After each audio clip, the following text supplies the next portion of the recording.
cat. Hey.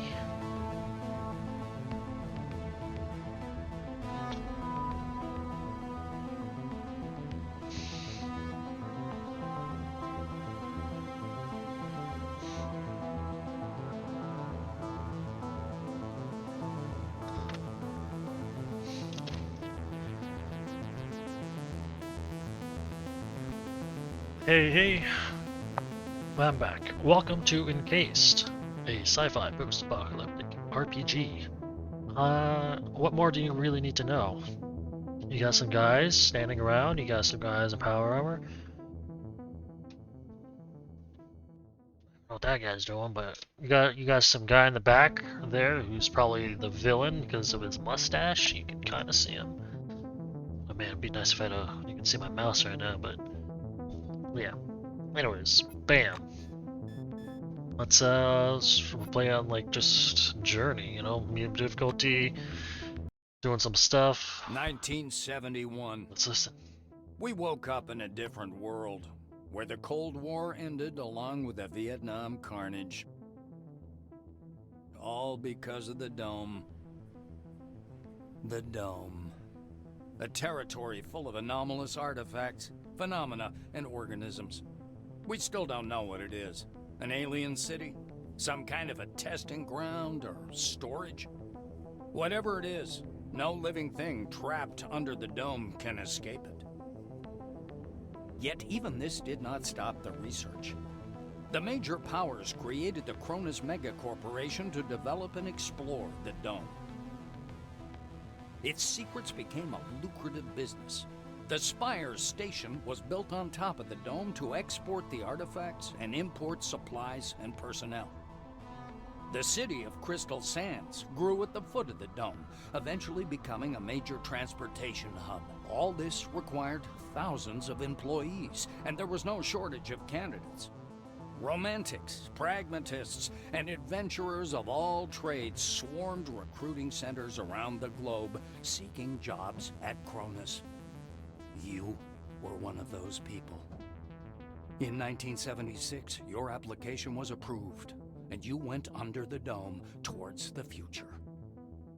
Whether a good one or a bad one, only time will tell.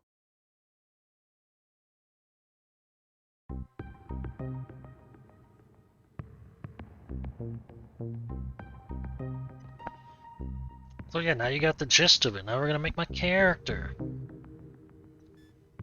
And a character. So let's see. Let's start with the wing. Which wing am I in? Black Wing. Use the most powerful weapons and advanced military equipment. The employees of Black Wing protect humanity from the myriad hazards of the dome. Black Wing's command is made up of the best officers from the most highly trained armies in the world who coordinate their subordinates to provide maximum security for everyone from every wing under the dome. So I'm military. I don't even want to like read all that anymore. Orange Wing, you're basically a prisoner, I believe. White Wing, research. Blue Wing, it's like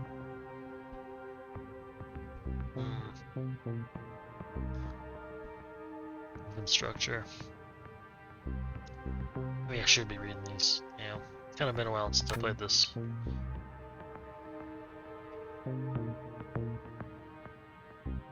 Sus. Don't even.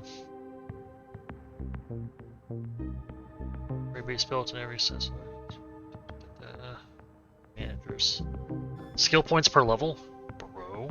Bro. If I want to be a fucking brainiac? Yes, I'm gonna do a whole bunch of points. I'm gonna be a dude.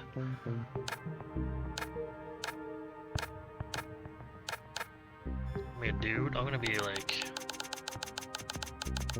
Should I be old? Maybe 60? No. Be like 25 or some shit. As much as I like that picture.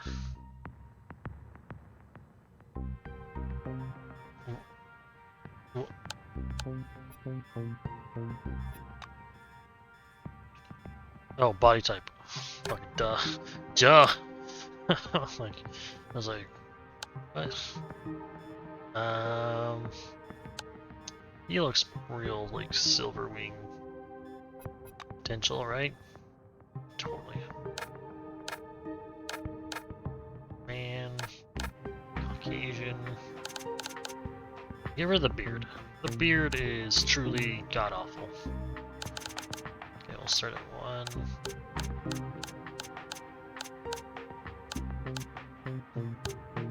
This hair screams Silver Wing.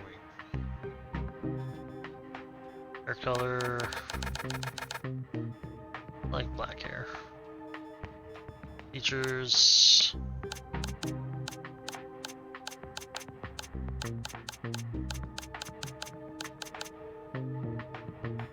All terrible. You want something then. Guess I'll do this. My name? Should I just be unoriginal and be like, I'm Raquel? Oh, it's all gonna be caps. Okay. Charisma, skill points per levels. Let me go into psionics. Do a psychic build. Psionics and stealth? I do like that combination. I might stick with that kind of combination. I don't really remember what you need to like min-max, but 1 deafness. It's stuck like that. Okay, good. I was like, no. I'm just kind of like.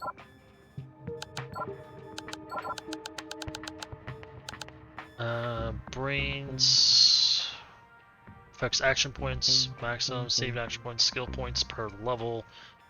Obviously, skill points per level is my jam. I love just getting that going. Psych. Yeah. Affects action points, critical. Attractions, piloting, criminal. What's charisma?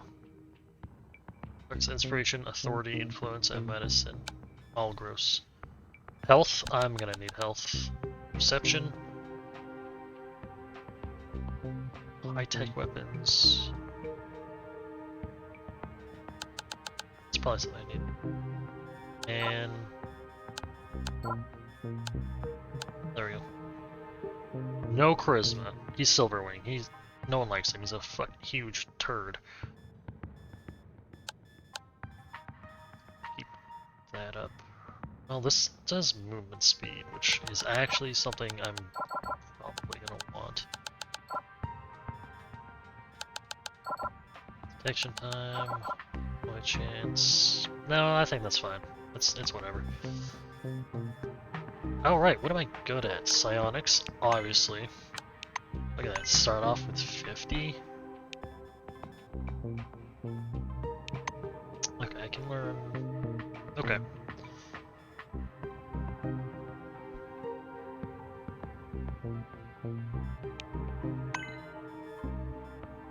Light weapons, heavy weapons. Stick with that. Science, obviously. And probably tech. There's a toaster or television. Medicine, piloting. Survival. Gross. How am I ever gonna survive? I'll do tech, to be honest. Manufacturing and repairing weapons. Create and repair mechanical equipment. Throw a wrench and stun the target for 2 rounds. Pretty funny. It breaks your weapon, unfortunate. Fatigue plus 100, restores 70% of maximum health. That's for robots though, I don't know. Let's not dive into that one real quick actually. We might do medicine and get some like actual like first aid for myself. Stop smoking gives protection from it for 1 round. That'd probably be good, honestly. Survival 25. Urgh! Oh man, I'm not gonna be able to fucking really take advantage of that. Piloting lets me drive cars.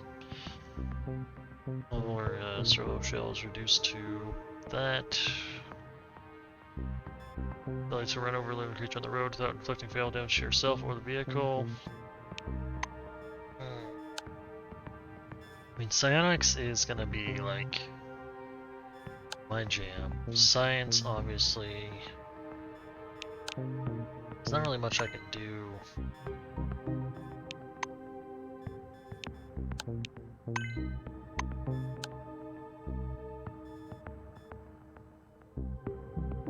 Mortars, grenade launchers, heavy weapons, flamethrowers, large cap, muscle, and perception. Doesn't deal damage. Just vision.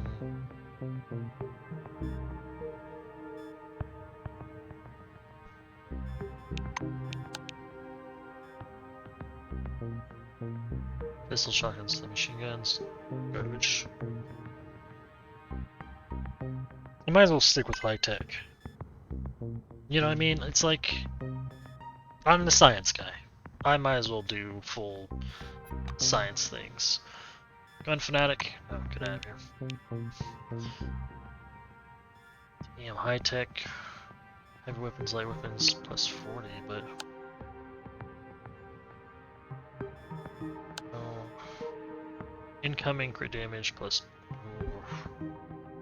Gives me a big boost to a lot of my like stuff, you know. Oh, I'm gonna check something real quick. That's not the side I want. Can you?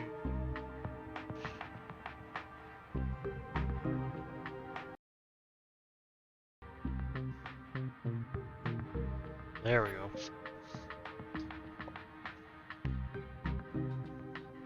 I like two different like audio for my headsets. It's weird. I had it for chat when it should be set to game. I'm not going to explain further. You'll just have to figure that out on your own if you're curious. Generation, resilience, vampire, when killing an enemy. Stun for next. Wow.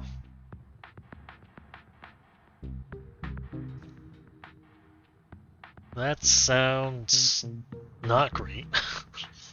Renek, hell yeah. Guts and perks rate +1. I do like perks. Perks, that might be it. Cannot wear pants and jackets, but you get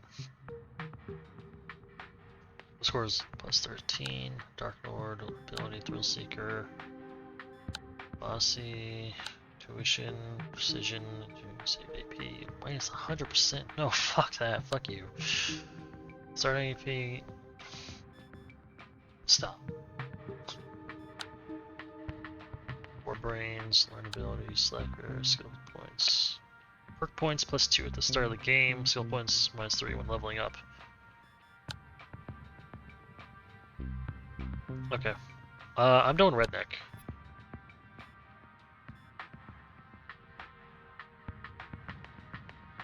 And this perks rate going up is bad. Number of levels to get new. Oh, I think that's bad then, actually. Instead of like every 4 levels you get a perk, it's every 5. But you get like 4 guts. I hate like all of them. I'm gonna be real with you. I'm gonna be real with you. These all suck. Might be doing this one.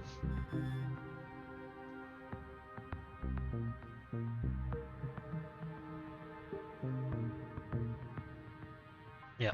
We'll do Penitent 1. You and your friends survived many troubles, but some were not so lucky. Now you are torn apart by a colossal feeling of guilt over the death of your comrades, and it seems to you that the dome itself has been saturated with it. Incoming crit damage plus 0.5, which is huge. But light weapons, heavy weapons, all this shit goes up by 10. Can I do more than one? No. Okay.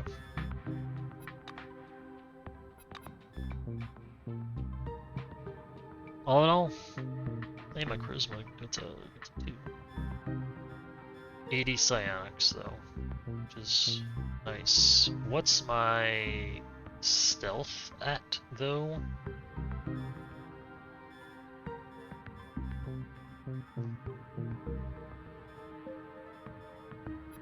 Whatever.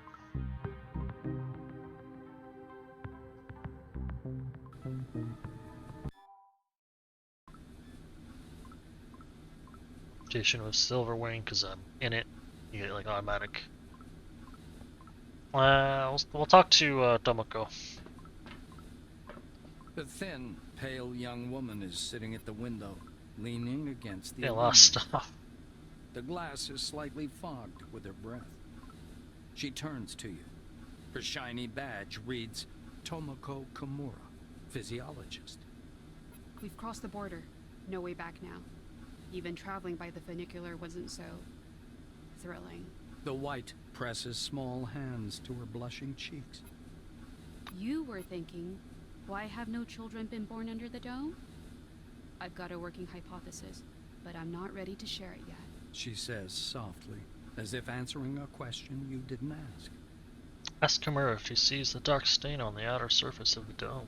Kimura peers through the glass in the direction you indicate. Oh, that's the aircraft that crashed into the dome during the first expedition. I believe that's a wing fragment, and there's some white canvas. What do you think that is? Maybe a parachute? The white shakes her head, bewildered. I just can't believe it. It's all true. We're on our way to meet the future. Ask what you meant by we've crossed the border. Kimura shoots you a surprised look. You're familiar with the details of the briefing, right? To put it simply, the dome is a selectively permeable environment. The white draws an invisible hemisphere in the air. Inorganic objects may exit the dome without difficulty, but any living creature dies if transported back to the outside world. That's why we're all stuck here for an indefinite period of time.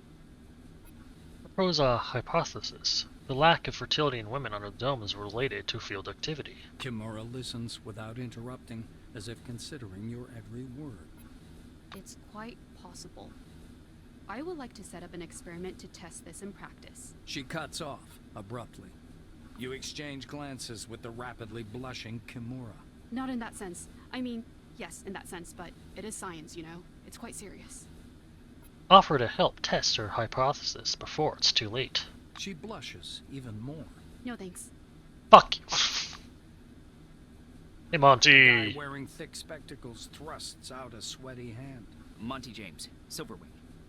Never heard of him. He glances down at your badge. Ah, it's you. I found your file extremely interesting. And your CV, wonderful. Inspiring, really. When I had the opportunity to look over the files of my future colleagues, I couldn't resist. I don't want to sound boastful, but silver level clearance has its advantages. Monty winks. Ask him what he saw in your file. Monty makes a ring with his thumb and forefinger. You were number 63,784 on the waiting list, but you were lucky enough to get into the dome after only 16 months. Besides that, zero, nada, absolutely nothing. You're a dark horse for both the Foundation and myself. How exactly did you end up in this wing? Tell him you're no stranger to the corporate spirit and want to be part of the most important company in the The world. silver nods eagerly. Important indeed, and by a wide margin. The entire board of directors has been on the Forbes list for a long time. Maybe you and I will be there too one day. An uncomfortable silence rises between you, and Tell me about Monty it. abruptly changes the subject. He taps the narrow illuminator panel with one finger. Look, there's a storm rising. The lightning is strange. Green. Should lightning be green? This is my first sandstorm. Say that since you're a silver, you would like to review the other employees' files. James spreads his arms regretfully. You misunderstood. I don't carry the physical copies with me, but I did get a chance to familiarize myself with them. Ask him. What? Ask him about the White Wing employee. Monty presses his plump hands to his Try to bang, chest. you understand? as if in prayer. Tomoko Kimura from Osaka, a physiologist. She's young, but already has a PhD. James moves so close, his lips are all but brushing your ear. Just Gross. between you, me, and that lamppost, Kimura has an older sister, Ayaki. She's currently in jail, and Tamako herself spent 2 years in prison, but that is strictly classified. Ask him about the Blue Wing The employee. Silver smiles and pats the Blue on the shoulder. That's that guy up there. As the man turns to him, Monty raises his fist in some kind of a weird salute. Gagarin, Sputnik, Cosmos, Mir, Druzhba, Krasen, SSSR. He says in Russian. The Blue's mustache twitches and his face wrinkles with a beaming smile. Comrade Patanin is from the Soviet Union. He's a highly qualified construction engineer. Took part in planning the Spire. He's no spy. Supposedly. Monty explains, turning to you. Ask him about the Black Wing employee. Elsa Olofsson, police captain, City of Stockholm. Former captain, to be precise. Dismissed from service because of a conflicting article. Yeah, conflicting. Let's call it that. The Silver says in hushed tones. The Black gives him an unpleasant look, but says nothing. Ask him about the Orange Wing employee. This is, Monty adjusts his glasses and peers closely at the Orange's badge. Quentin Bisley. Grand Theft Auto 3 times in 1 B&E. He was about to go down for 12 years, so he filed for the Clean Slate program. And look at that. They accepted him right away. The Silver shakes his head in disapproval and perplexity. Ask him about Monty himself. Sorry, classified. Monty laughs. He's plainly flattered by your question. Harvard. Then I worked in the economics department at Supercolor. They produced a special television model for commuter buses. Did you know that? That was my research. Wow. What else? Well, I like sports. Water aerobics is a sport, isn't it? I don't smoke and never eat after 6 p.m. Weird. Just saying, these kinds of things aren't in the file. So saying, Monty abruptly falls silent. Good talking to you, man. Hey, Quentin! The Orange is dressed in a new jumpsuit. The shiny badge on his chest reads, Quentin Bisley, Laborer. He's side-eyeing the screen skeptically. Despite his tired, grim expression, his gaze is open and friendly. However, the general impression is unmistakable. There's something frightening about Bisley. Ask him how he ended up in prison. The Orange's face stretches into a broad smile, bearing his dentures to the world. Like everyone, duh. In a black car, under guard. There's other guys, too. The ones who go through the front door. He nods at the Black Wing woman beside him. Her nose wrinkles in displeasure, but she says nothing. Ask him about the bracelets on his wrists. Quentin raises his hands to examine the devices. They call them humane handcuffs. How about that? Truth is, there ain't nothing humane about them. They zap you real hard the moment you get your hands on a gun. But they sure look nice. Bisley lowers his hands again and smirks. Elsa! A tall woman is watching an ad playing on the monitor, arms crossed. The polished to a shine badge on her black overalls reads, Elsa Olofsson, Security Service. She glances at you and offers her hand in a businesslike manner. Greetings. Please take all necessary precautions. By that I mean, don't turn your back on him. Elsa nods at the Orange. Ask her what's so dangerous about this orange. Olofsson eyes your silvery jumpsuit and snorts. Really? I thought you'd be the one to tell me about it. After all, your department has access to all the orders and personal files. I've read none of them. Her gaze shifts to the Silver standing opposite and then back to you before she turns indignantly to the window. Say there's no need to keep the orange handcuffed. Elsa's eyes spark angrily. Are you saying you will take full responsibility for the possible consequences of that order? Was that a nod? Does that mean yes? That's what nods mean. Olofsson turns to the Orange, produces a key, and unlocks his cuffs in a smooth, well-practiced motion. You and me, Quentin. Bisley is bopping his head from side to side as Gonna if take in over time this with world. a melody only he can hear.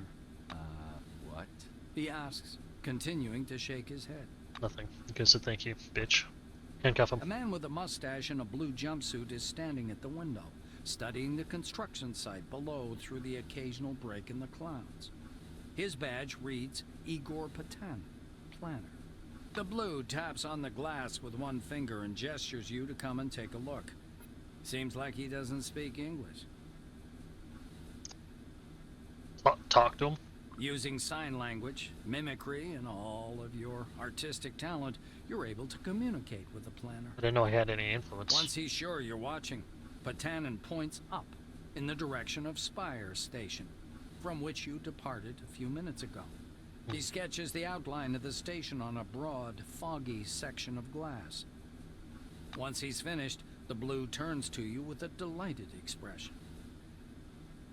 Ask about the The dimensions. blue begins to mark up his diagram with a series of footnotes and numbers. Turns out the station's ring diameter is a bit more than 1,500 meters. Its height above the dome is 317 meters. And the total height of the spire, including the loading docks, is nearly 720 meters. Ask him how the station With functions. a series of confident strokes, the planner delineates the capsule's movement scheme, drivetrain, and massive hydraulic brakes on the glass. Purpose? This time, Igor is quite laconic. He pauses, then confidently writes cargo and personnel in block letters, and draws an arrow pointing downward. Of course. Beside it, he writes relics and draws an arrow pointing up. His R is turned back to front. Thank you. The engineer stops you with a gesture, and after rummaging through his pockets, offers you a small candy. There is a picture of a crayfish on the white wrapper. Is this candy crayfish flavored? Thank you. I'll put it in my It's mouth. surprisingly spongy and tooth-achingly sweet. You can only wonder what it has to do with crayfish. +3 to initiative. Baller. It's astonishing. Just Alright, let's look through here. Stopping by the door's porthole, you watch as the ground slowly approaches. It looks brown-black through the tinted glass and smoky blue at the horizon. It almost seems like the clouds are pulling apart there. You can discern the regular pattern of a settlement in the mists, hanging over the northern section. If this is the city, it's nowhere near as miraculous as the brochure. Just a few concrete buildings surrounded by sheds.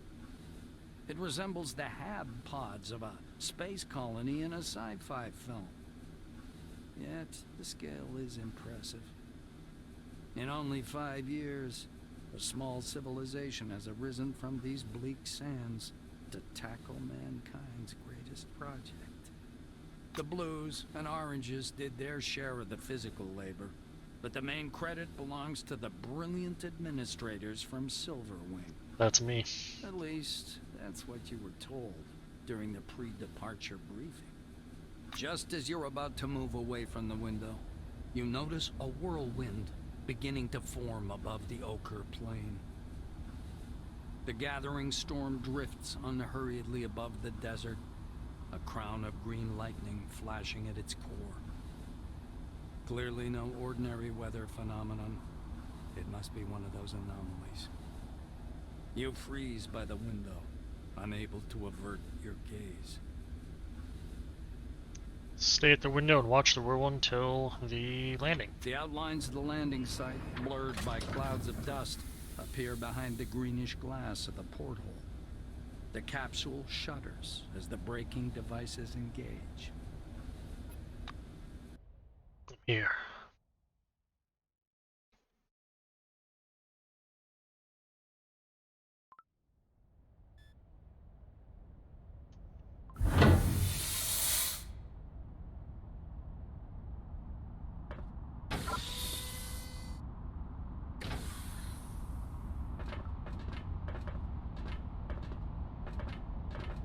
Not now.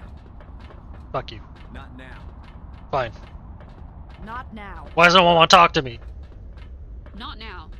Fine, whatever.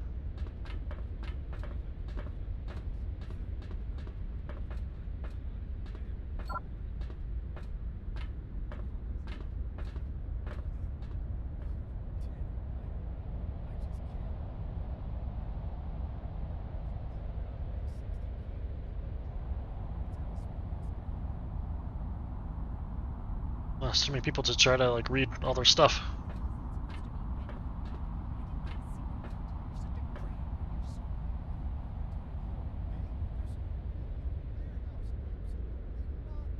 Can barely hear him. Come here. Ugh. Come on now, or you'll miss everything. A cheerful man in a white lab coat grabs you by the sleeve. I was trying to eavesdrop. A badge reading Ludovico Nuzzi, scientific analyst, export department, dangles loosely on his clean uniform, which still smells pungently of washing powder. Look over there. He points upward with a sharp, wide gesture and hands you his field binoculars. Yeah, I'll see what he's You pointing raise at. the binoculars to your eyes. Ominous. Under fourfold magnification, the whirling cloud above the rust-colored plains looks even stranger. Its core glows with flickering green light and flashes rhythmically, and that rhythm seems to form a complicated pattern. Nuzzi bends close to your ear. Fascinating. Do you want me to bring some filters? If we intercept the red and blue spectrums, we'll see something amazing. It's like a signal, some kind of message. What am I looking at? I don't know. Ludovico laughs unnervingly and snatches the binoculars from your hands. With the binoculars raised to his eyes, he minutely adjusts the focus. It's a massive whirlwind north of Concord, and not merely some desert sandstorm. That's an anomaly. I hope it lasts long enough for me to make a proper observation.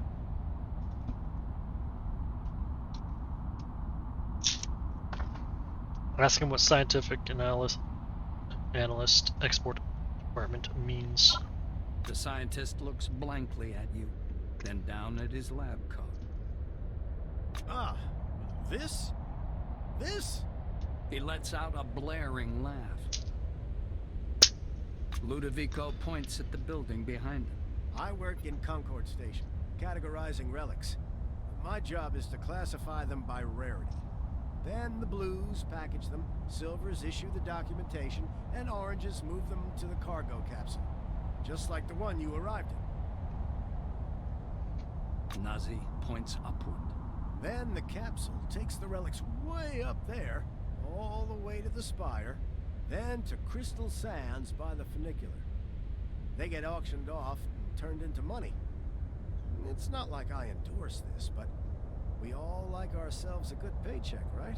Damn straight. He offers you his binoculars once again. Do you want to have a look at the spire? It's amazing. But then, you can look at the spire anytime. Now that sandstorm, that's what's truly amazing. I should go. Nuzzi looks from you to the capsule and to the... He flings his arms up. Oh, mi scusi.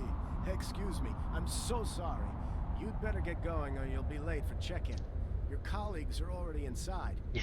And the storm is growing stronger. Yeah, the storm is growing stronger. The white mutters in fascination, eyes glued to his binoculars, which is fixed on the spinning whirl of clouds.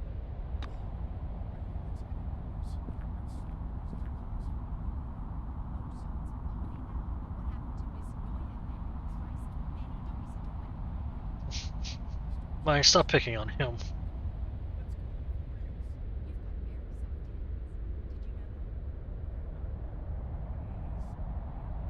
Man, you are insane.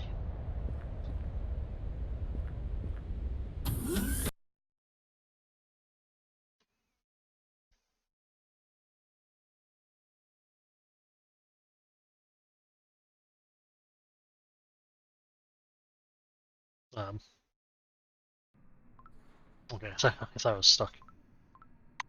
I'm gonna turn this game up a little bit. To like right there.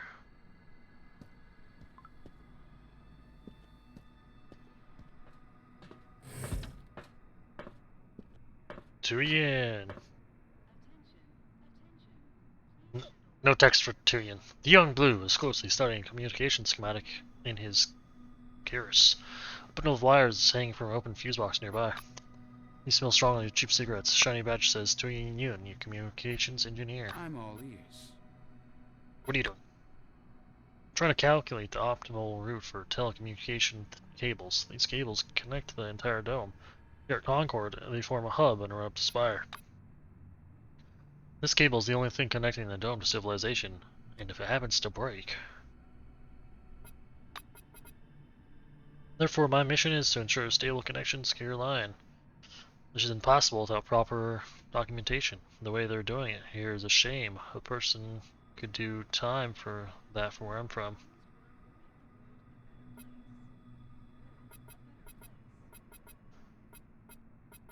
I don't really want to read. Goodbye. It was nice chatting. Can I search this? I'm gonna rummage through the trash. Fuck yeah, dude. I got a tin can. Empty beer bottle? Dude, I'm on a fucking roll. I don't want to buy anything.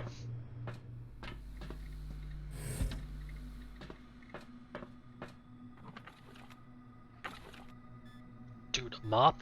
Disinfectant? Your blank soap? You wink at your reflection. Hell yeah, vigorous. Dude, yeah, self-confidence? Hell yeah, dude. Hell yeah. Monty James Mr. suitcase. Rayhead, would you bring me a cup? Bad would be Monty James. He's got a... Hello.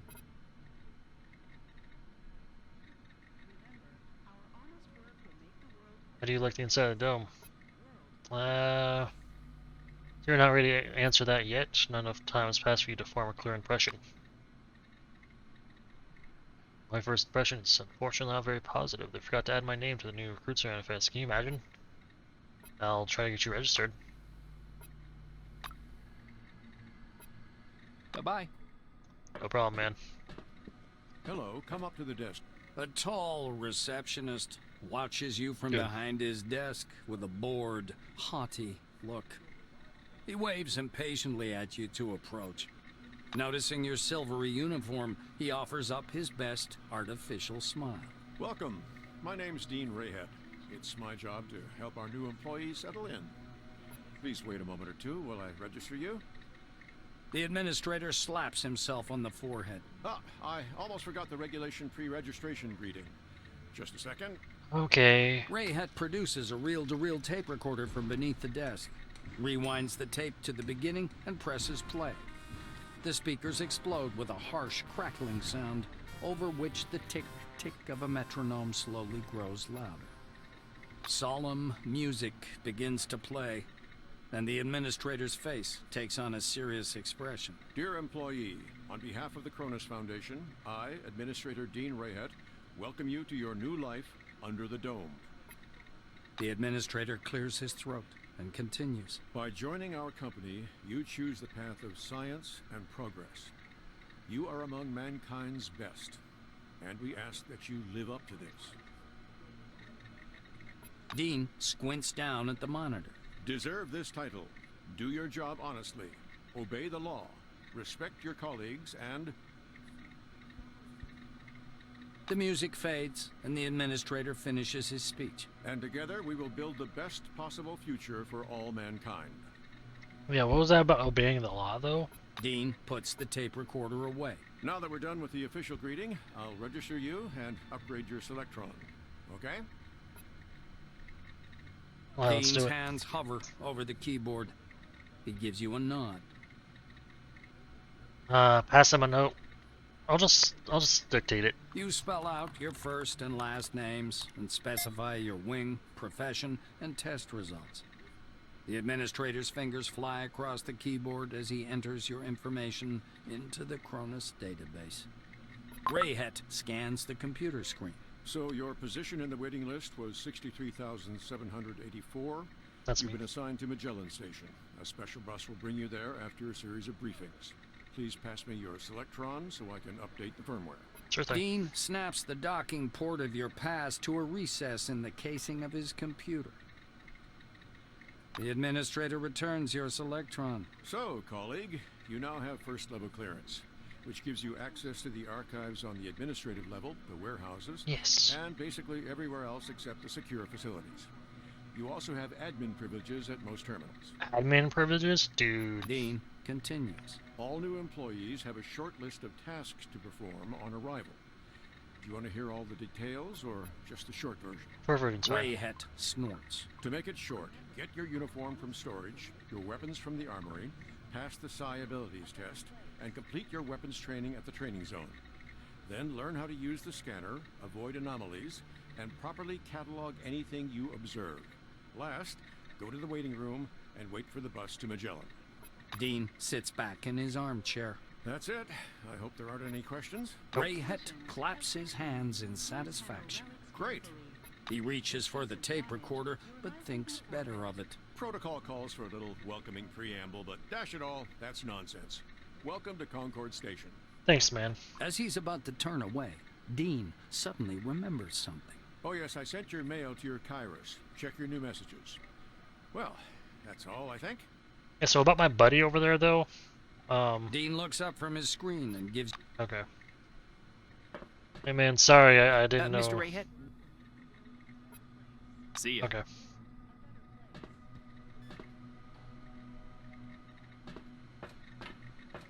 It's time to be an asshole.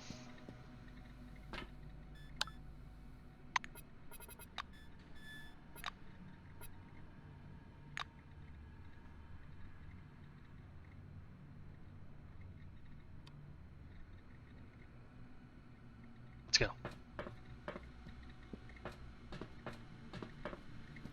I am super bad at stealth.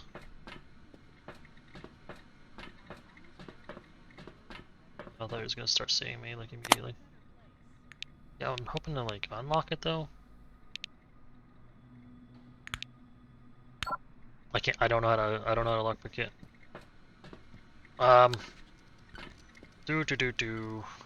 Lock terminal.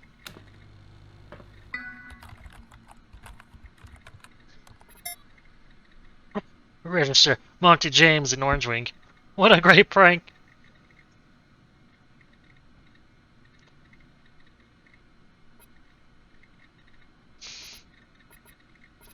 Do I? How much of a butthole? I'll log in as user. I'll log in as an admin.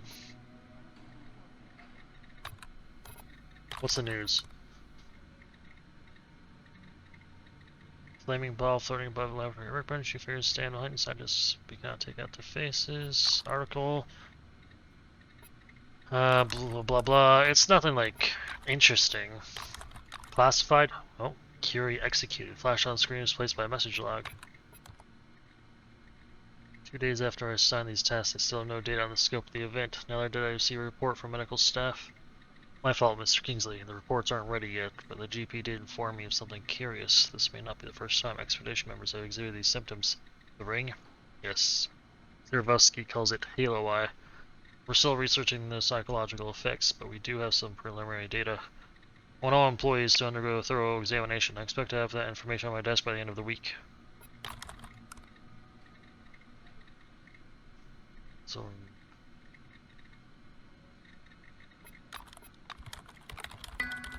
Okay. Okay. I'll just register him. I'm not gonna be an ass to him. Form for Silvers has several extra fields. Apparently Cronus sees its managers as a special cast. Once you double check to your input, you press send with the beep system, accepts the data and access the main menu. Great. Hey, Monty, you're Orange Wing Mr. now. Rayhead, JK, I didn't do that to you. Tell Monty you got him to the database.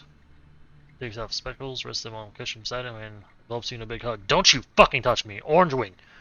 I'm changing you. Changing you to Orange Wing. Thank you for such an impressive example of cooperation with a stranger. Perhaps the dome really is a special place. I hope to see you again soon. You're such a lazy...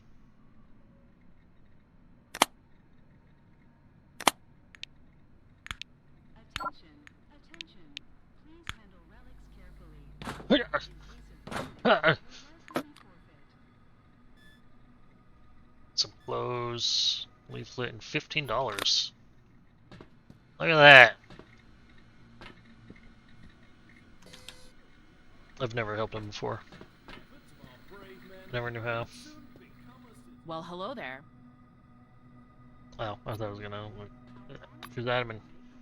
I can't go through. Bye-bye. Goodbye.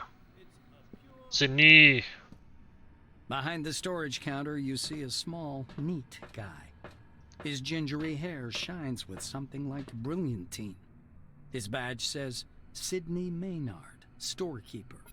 The silver perks up at your approach. A thick logbook appears at once from under the counter. Sidney puts on thick glasses that seem to age him 5 decades in an instant and studies the lined pages. The silver finally stops and pins down a particular page with his finger. This is your first uniform requisition, right? You can also purchase any equipment you need for the desert directly from me. Ask him to issue your equipment. Maynard adjusts his glasses in a businesslike manner. And before I give you the uniform, please listen to these short instructions. I'm listening. Sidney fiddles with his hairstyle. So, I'm not going to sugarcoat it. Life under the dome can be dangerous. You may get shot, spill acid on yourself, get electrocuted, or suffer the effects of a dangerous anomaly. Cryogenic damage. You may also freeze to death. Heat or damage. get fried. All different types of damage.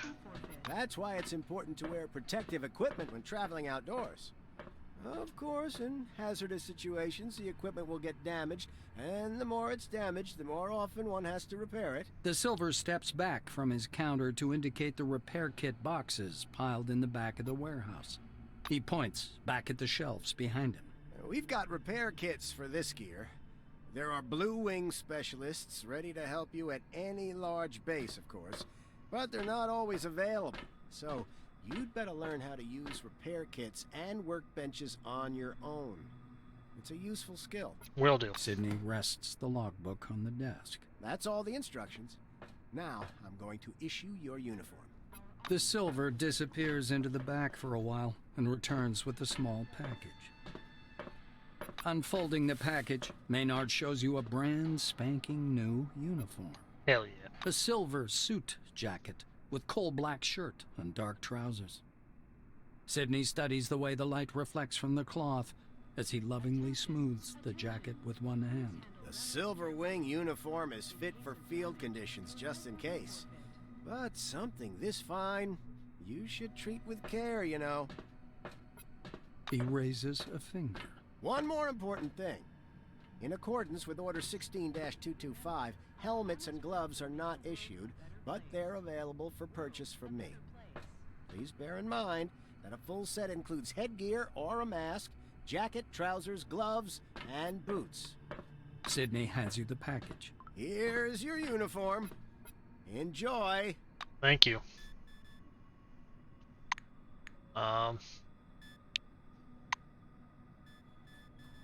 Look at that.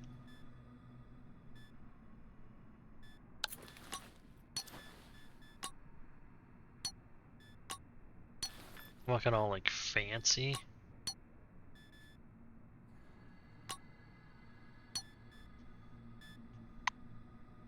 I just want to change something real quick. Everywhere narrator. Obviously, yeah, for sure.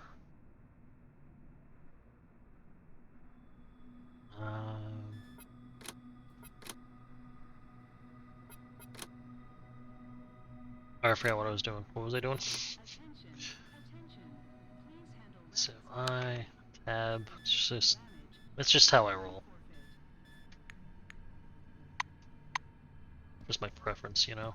Anything urgent, Mr. Crutchfield? Katarzyna, did you mark it as Class 1 again instead of 2? Look, here's the scanner data.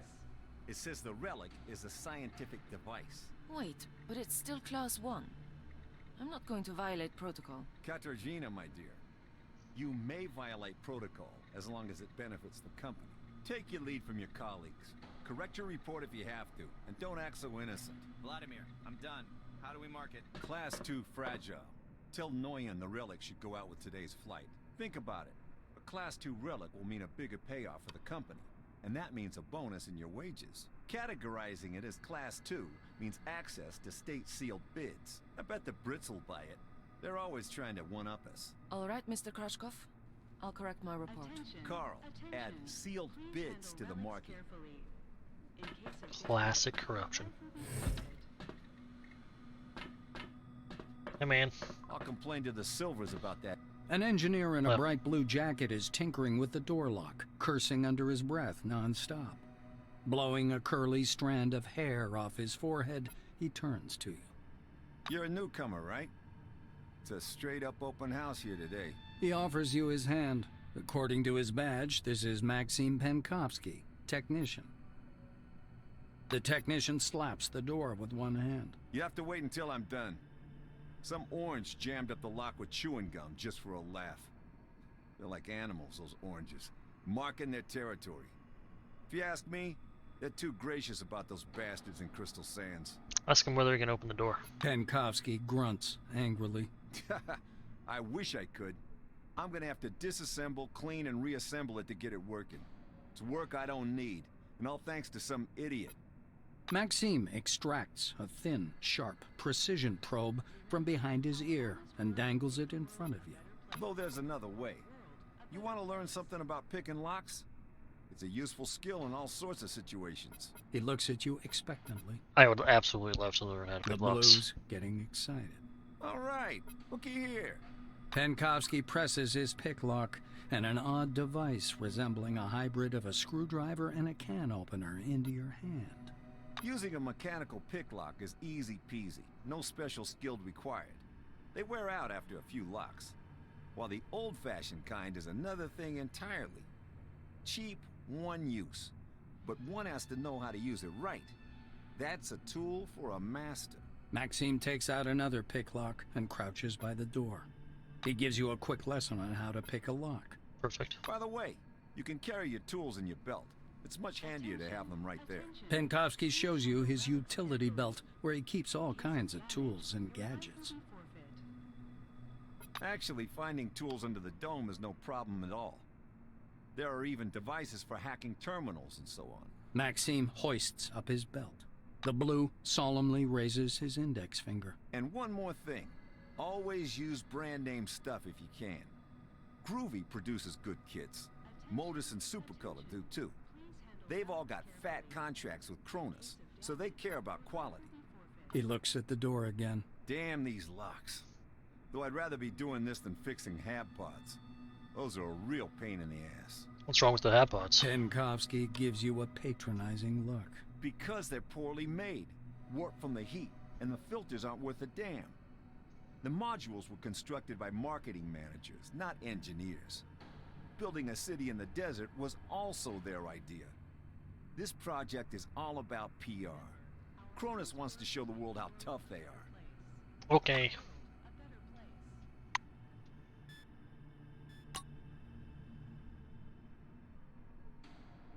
Good. I repeat, get a lockpick and attach it to your utility belt. And then, apply it. Just don't forget to pick up your uniform and weapons. It'll be awkward for you if the door gets stuck again. Fine. Hello. The smell of good tobacco wafts off this tall, portly woman from a meter away. A black lacquered pipe, an open logbook full of signatures, and a metal flip calendar sit on the counter in front of her. A small nameplate reads, Margarita Tkachenko. The woman fixes her coppery hair with one hand and casually lights her pipe. To what do I owe the pleasure? I want my personal weapon. Margarita thumbs back a couple of pages in her logbook. I see. This was your first receipt. She glances at her Kairos, looks at you, snorts, and retreats to the shelves. Tkachenko returns a couple of minutes later, carrying something that looks more like a toy than a weapon. The weapon seems weightless as she spins it around her finger. I ain't telling you shit about this thing, because that's exactly how much I know. Laser, schmazer, cadmium battery, fiberglass body, blah, blah, blah, blah, blah. You probably know more about it than I do. Here.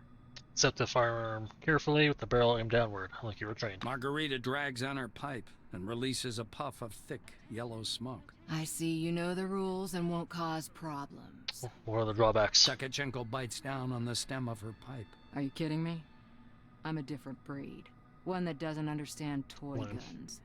What if it turns out to be radioactive? Sorry, but I can't help you out on this one. How about servicing? The Black regards the Andromeda suspiciously. Fuck it. If it breaks, bring it back and I'll trade it in for another one. There was a little cloth in the box it came in for cleaning the lens. That's all I know. Thank you. The armorer shrugs, puffing indifferently on her pipe. It's the least I could do. We have a requisition list from the Silvers. For free, you receive only rubbish. If you want the real deal, check out the weaponry shop. Or me. Leaning over the counter, the Black points somewhere off to one side. Now it's time for your training. Fatherby is already waiting for you by the big gate. He's a bit dotty, but a good man nonetheless. Of course. But before the training zone, go see that wizard guy with his toothpicks. Be careful around him, though. Don't let him pitch you a line. Psychic my ass. She winces in disgust. Look at my toy gone. 11 to 15 damage. It does look like a toy, though. Like, fucking look at that thing. Yeah, power cells. See 40. Okay, it's pretty decent. Let's go see the psychic. Andrew. Well, you've got quite an aura. A lean Silver with thick black hair and a huge cigar clamped in his teeth is sitting in front of you. As you approach, he flashes a sly grin and slowly raises an outstretched hand above the table. Something really weird happens. All the paper clips, pencils, scattered toothpicks, and bits of trash float up from the table and hang in the air. The silver badge reading Andrei Mihai, Science Instructor, floats up as well. That will show that I have skills as well. You thrust your hand forward, and your outspread fingers emit barely visible sparks of energy. Pencils, paper clips, toothpicks, and pistachio shells dance chaotically in the air. The Silver sticks out his lower lip as if to say, not bad, and gives you a thumbs up. The objects clatter back onto the table. Here for the briefing, huh? Shall we get to it? He takes the cigar out of his mouth and exhales a lush cloud of smoke. I'm ready. The Silver props his elbows on the table. Anyway, here's the deal. It's more profitable for people with a high psyche to study psionics. Give me your hand. Not waiting for an answer, he grabs your hand with strong, dark fingers. Any adult. He jerks his hand back at once, then touches you again, carefully and distrustfully. Whoa. You know you've got one hell of a talent, huh? Slimy little bastard, you. You want to take my office, I know. But you sure got some power there. I know. I'm a The genius. Silver takes a thin glove covered in talc from his desk and passes it to you. Look, a glove, right? But it isn't just a glove. This is an ooh mama hold me tight glove. It takes energy from your noggin, your psyche, and pew, concentrates it. He counts off on his fingers. Learn psionics. Put on the glove. Transform energy into the necessary shape. That's the whole briefing. Simple? Simple. Now to your questions, huh? Show me a It trick. doesn't take the psychic long to think of something. A small 2-com bond coin jumps up from the table and an invisible force folds it in half. The ruined coin drops into a glass already almost full of coins in the same state. Show me a trick. Mihai spreads his hands good-naturedly as if to say, "You're welcome." The toothpicks on the table skitter around for a moment, arranging themselves into a curse word. The Silver laughs loudly at his joke. The cigar falls from his mouth to float in the air, ash flaking weightlessly from the tip. Another You trick. don't have to ask him twice. Mihai picks up a light bulb from the table, gripping the base in his hand. The filament begins to glow faintly. Soon enough, it comes to full heat and glows bright orange. In a little over a second, the bulb is shining with a steady white light. Nice. The silver laughs contentedly. Dramatic. In reply, Andre jumps up from his armchair and thrusts his face close to yours, exhaling foul cigar smoke. Quickly, think of a number, huh? The unexpected question calls a bunch of different numbers to mind, but you can't seem to decide on one. The silver looks into your eyes. 3, 14, 13, 76. He easily names every number you've got in mind. Dramatic. Mihai shakes his head wearily. No, enough tricks. I'm exhausted. Psionics is... it requires strength. Drains you. Remember that, huh? Tell me about the origins. Silver takes a pull at his cigar and releases a self-important puff of smoke. Psionics. It's a gift for all of us. The forefathers took off someplace. Poof, gone. Only the dome remains. And this... psionics, huh? He rocks back in his armchair, puffing on his cigar. The toothpicks again slowly rise up from the table. Mihai spreads his dark hands. Toothpicks hover around his head in a kind of halo. Scientists say everyone has an organic skill called psyche. You have it, I have it, everyone has it, huh? Big psyche? You got talents. Small psyche? No talents. You'll need to carry a lighter all your life. Thanks, man. Here's my doodad. 0 to 14 range, crit mod 200%, jamming chance none. Moderate sound, no reloading. 7 to 10 damage. Love it. Welcome under the dome. An amazing excursion. Hold on. Janitor, I'm stealing your, like, stuff. All of it. It's mine. Thanks. Listen to this information, useful for all wings. Let's see, she didn't want to talk to me. I tried. Norman Potter. Okay. His face brightens upon your arrival. Norman Potter is written on his badge. There's a plastic piece sign next to his badge. Violation of regulations. I'm reporting him. Good day to you. Hello, brother. Did you know that 2 out of 7 Kronos employees die violently? We House of Kindness activist wants to change that. Gives you his hand. He's sporting a couple of friendship bracelets. I'm more about murder. I know that for a fact. Ladies and gentlemen, this is the dome from the inside with me, Hello, Winston. A middle-aged black is sitting behind the counter with his hands in his lap. The buttons and zippers on his uniform are polished to a shine, and even his badge, Winston Botherby, instructor, has been buffed so much it hurts to look at it. Botherby frowns as you approach. Your first act is being late for the briefing. You going to be late for your funeral as well? Snap to attention and report that you're here for assignment. Want to receive instruction. The black looks you over. Yes, I see the weapon received check mark. Looks like you are fully prepared to disappoint me. You are prepared, right, employee? I'm prepared. Botherby leans over the counter and directs you to the doors. Behind this door is a combat simulation computer. Launch it and begin your course. He raises his index finger. The conditions in the training zone closely simulate those one would experience in the field. Your goal is to avoid getting lost and dying of dehydration. And try to aim the barrel away from yourself when shooting. Okay. Pulling a notepad from his pocket, the instructor jots down your name. Your goal is to hit 3 targets.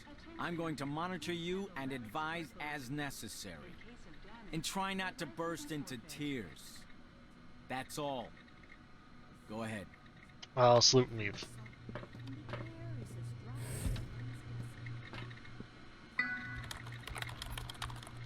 This is just entering the program. Alright. Not in firing line. Where do I want to go? We'll move here. I want to swap out my weapon to this. I don't have enough action points, so we're just gonna wait. We'll keep my points for next round, hopefully.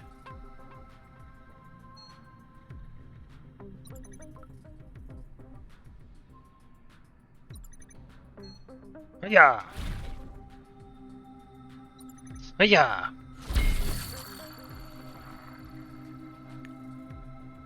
Can't shoot that. Bam.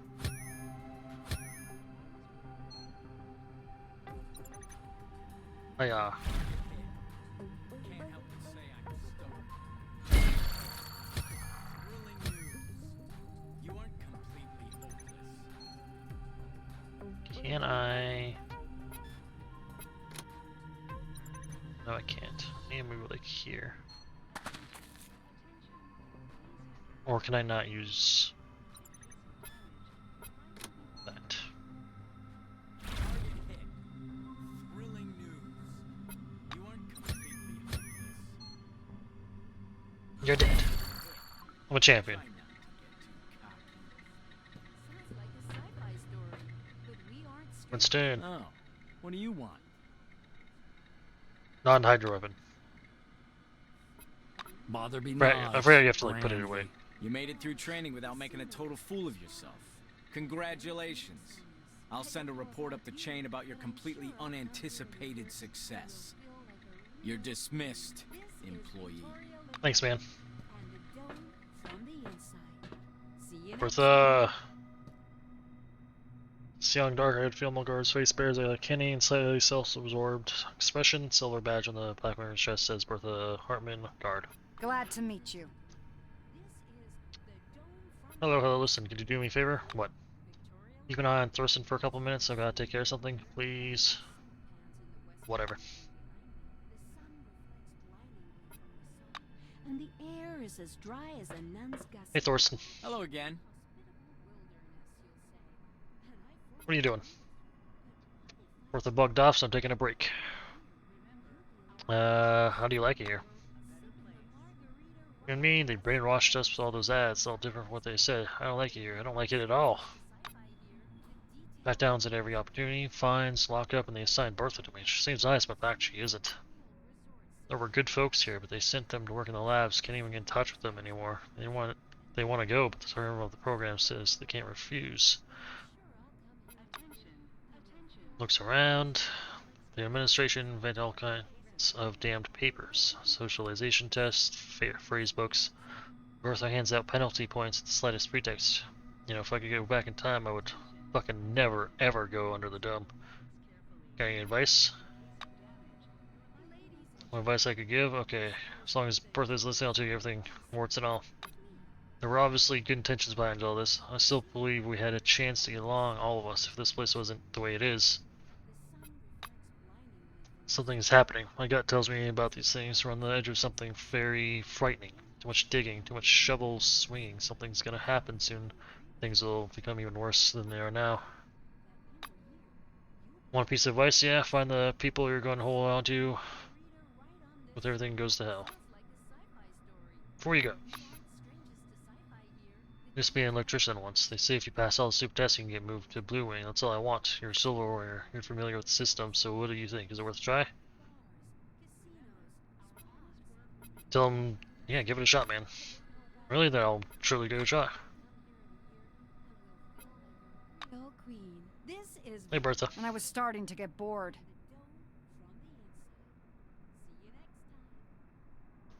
Do you like your job? Yes, of course. You're on stimulators, she's on drugs.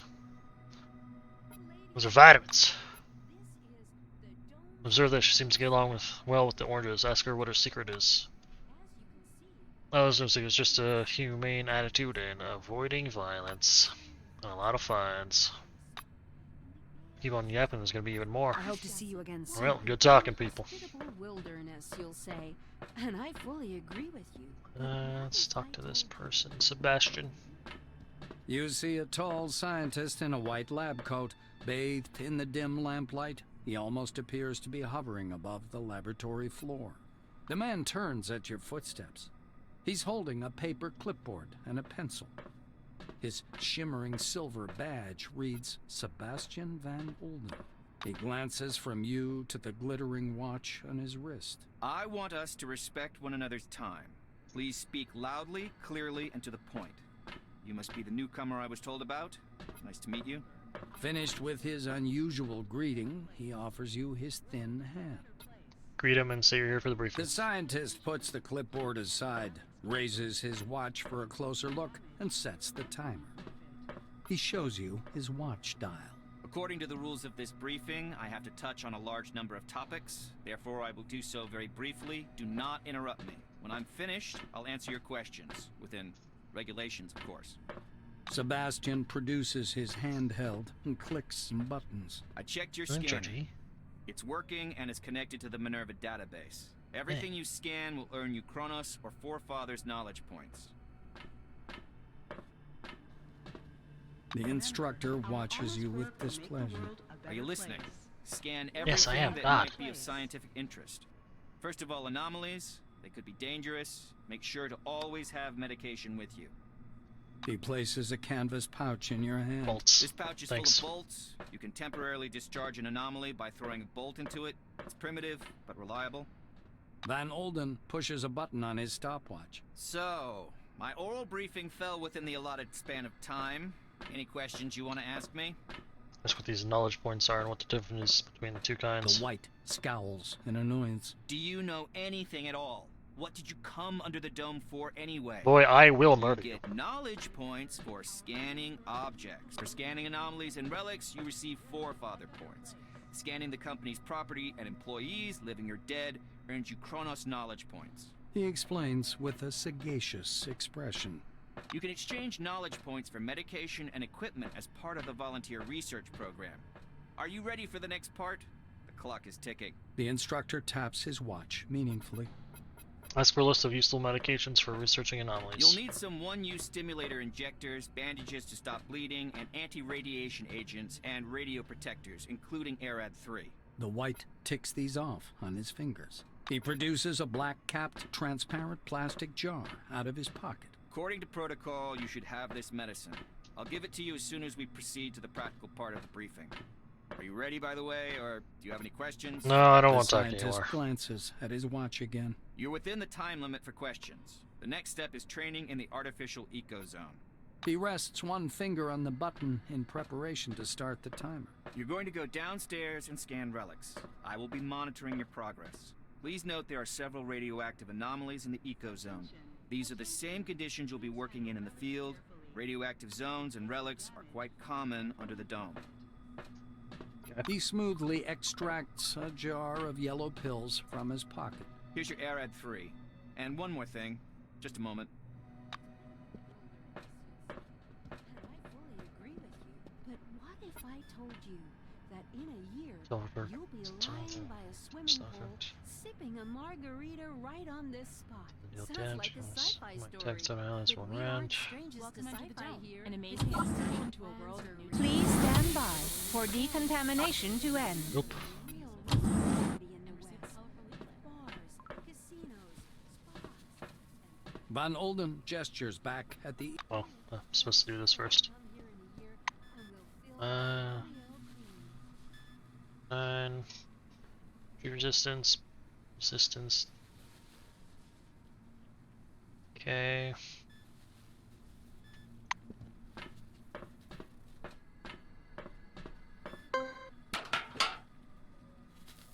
I need a shovel.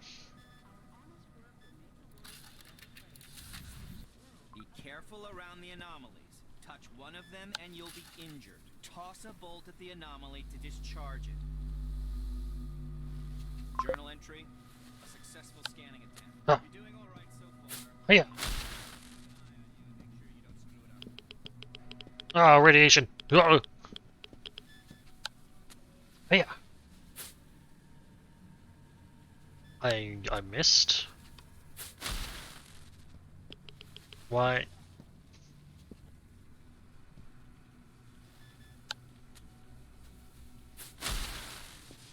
Suspect something? Bro, shut up. Journal entry. 2 objects scanned. And again, watch out for anomalies. Touch one and you'll be injured. Toss a bolt at the anomaly Discharge journal entry. Never. All 3 objects have been successful. Come upstairs, employee. Did I do good? Are you proud of me? Sebastian meets you on the platform. Your finishing time is within the acceptable range. He clicks the stopwatch button, fixing the result time. I'll wait until he The says something. scientist turns back to his notes. Not bad. One question. You observed several anomalies while scanning. Why do you think they appeared? I'd like to hear your opinion. Don't really want to say that, so I don't know. The scientist assumes a superior expression. I knew you'd come up with something like that. I see you understand nothing about the nature of anomalies. So let me add a couple of points. He glances at the shimmering blue light in the eco-zone. The truth is, we don't know the precise reason for these phenomenon either. We actually know nothing, no matter how much we try to convince ourselves otherwise.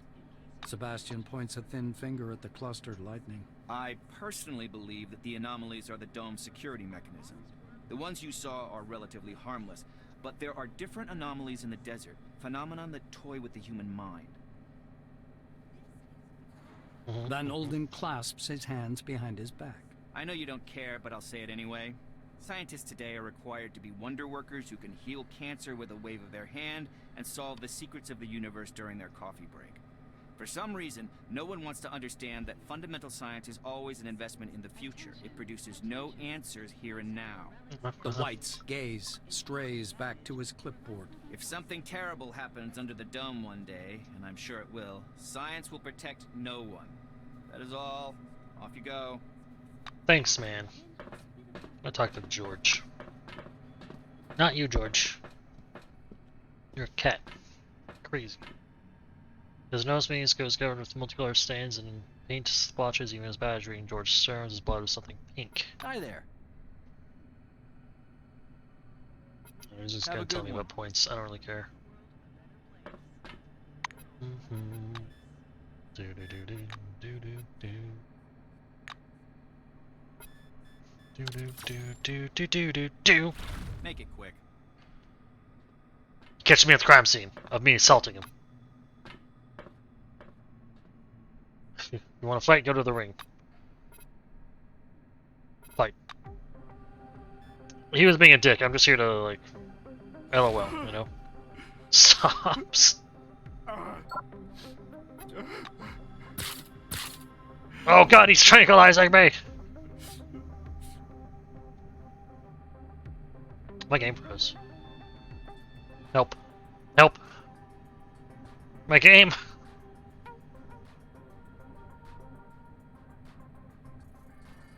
Well, I'm waiting for it to properly crash now. There it is.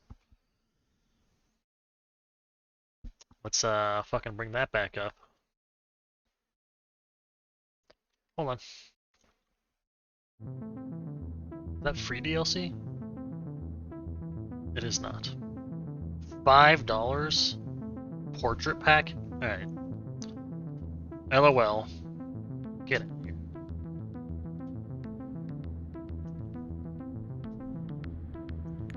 You're crazy if you think I'm not gonna do the exact same fucking thing again. Oh! Or... I got a plan. I got a plan. Remember, our honest work will make the world a better Watch place. this. Watch this. World a better place.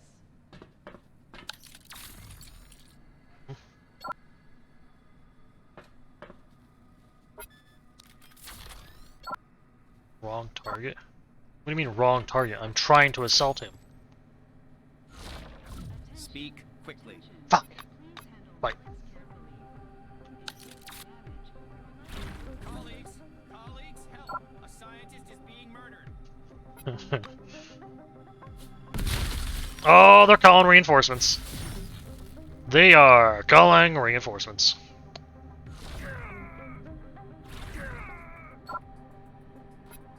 As long as I get him, I'll be fine. Ow. 305 experience. And then I hide behind this. Come here, you dog shit. Hey! I burned to death. That's fine. He was just being rude. I just wanted to put him in his place real quick. You guys understand.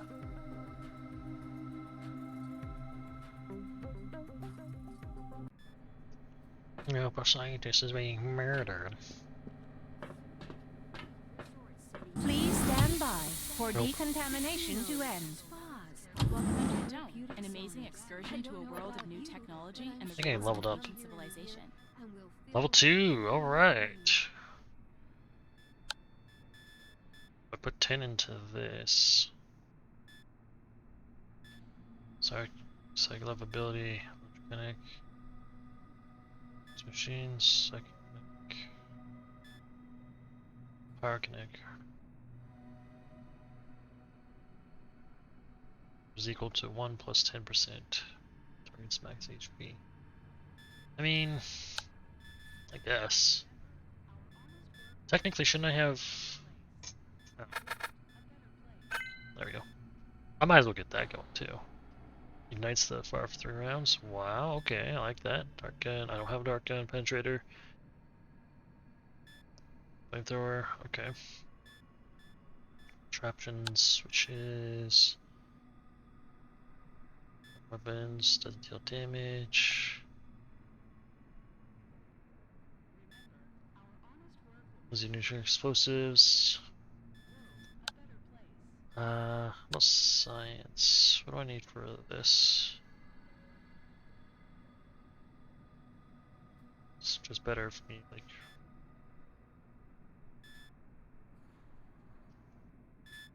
Oh yeah, I should see what I want here.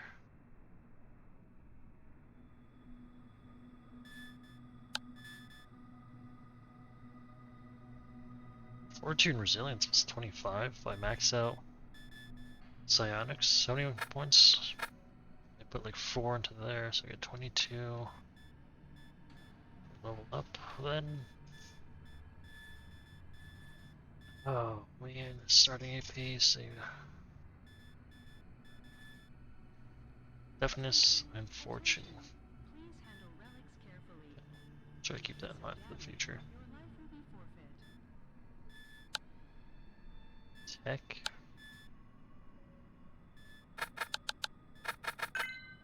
Yeah, there we go. Repairing weapons. I should be able to do that.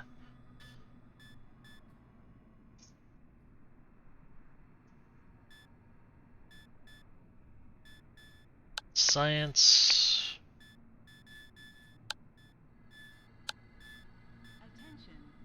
Fortitude and resilience.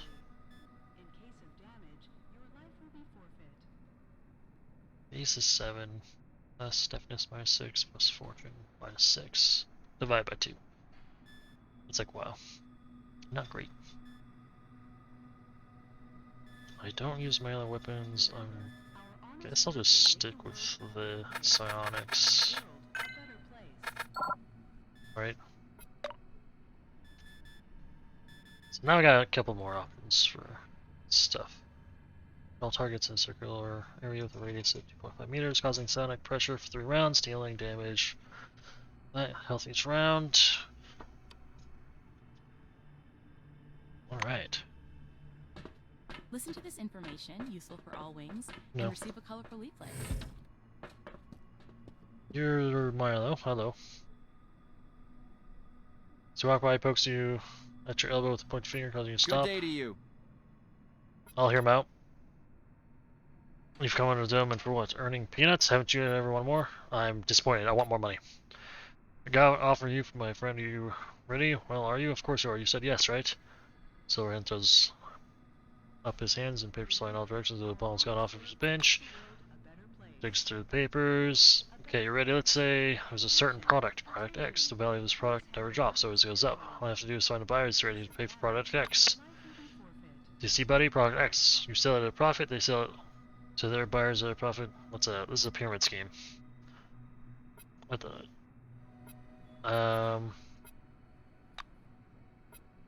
Asking about product X. Asking where he gets it. I need more details.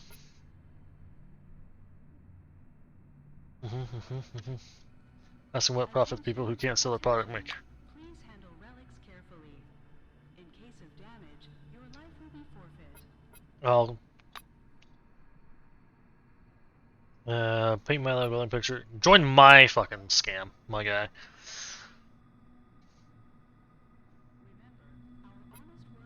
So something yours, you easily convince Randall he would be better off joining your system so you can discover new, virtually limitless markets in which to sell Product X. Mesmerized by your promise, Mile Ghost mostly passes you the money. Yes, you're right, my friend. It's a brilliant idea. So who'll I be? An iron level Concord distributor with diamonds and oak leaf clusters? Sounds great. And what about my system? We could each make each other rich. It was Welcome nice into the chatting. Dome, an amazing Thanks, man. excursion to a world of new technology and the Ed, riddles of spit an it ancient out. civilization. I can see that something's bothering you. Well, it's a bit of a private matter, you see. God. Come on already. We can't just hand Miss Silver, see? She's unique among relics. Ed, we already discussed this. The relic's effect is well known. It's nothing but semantic imitation. I wrote you about it, remember? I know. Well, there's something else. She's rational. No, really. I've talked with her for hours. Damn it, Ed. The relic doesn't speak. It's some kind of subliminal wave field messing with your head. It's you having both sides of the conversation with Norway. It's all inside your head. You're imagining that it's rational. That's it. We've gone through all that. He's crazy. Doctor, what if it's the other way around? What if she made you believe she's not rational? Eddie! But you can't exclude the possibility, can you? Classic Eddie. I need a shovel. I think I can buy a shovel from that guy. Let's try to buy a shovel from that guy. An amazing excursion to a world of new technology Where... and the riddles of an ancient civilization. Hey, what's over here? I missed a spot.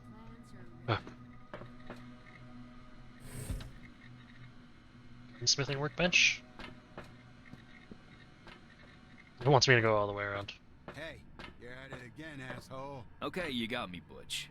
Old habits. You know that. Shall we continue? Continue my ass. Read deal.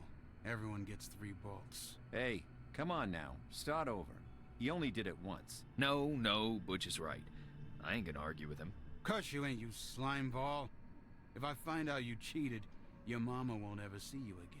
None of our mothers will ever see any of us again. Damned dome. I'm all right. I'm dealing.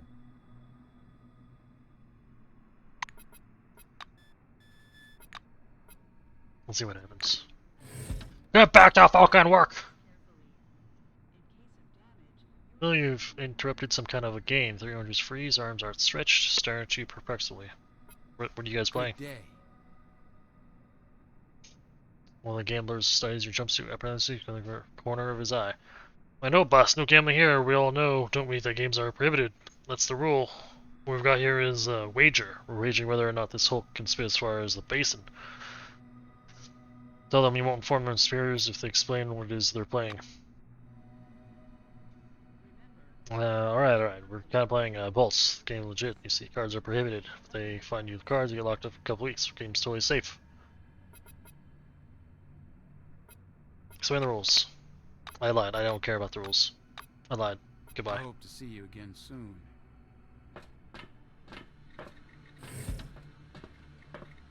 Hello, Merrick. Why are you bugging me? You clap him on the shoulder, but he just hisses in your direction without looking. Abbott, please. It's not funny anymore. Do you need help? Good day. Oh, Jesus. I'm sorry. I mistook you for my idiot coworker. Help you say I'm up for it. I'm up for. Period. Know how to use a scanner and take inventory? Splendid. There are 6 relics and set cases on this table. Scan them and write the data in the notebook. It's on the same table. Sure. Thank you. We only met 2 minutes ago and you're already better than Abbott. Amazing. Bye-bye. Be kind. Please, don't touch this. It's mine. Oh, you want me to scan it? There you go. Boom, boom, boom. Boom, boom, boom. Please handle relics carefully. In case of damage,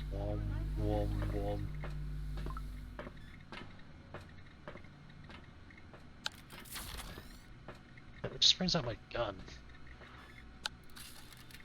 I don't think there's any shortcut for these.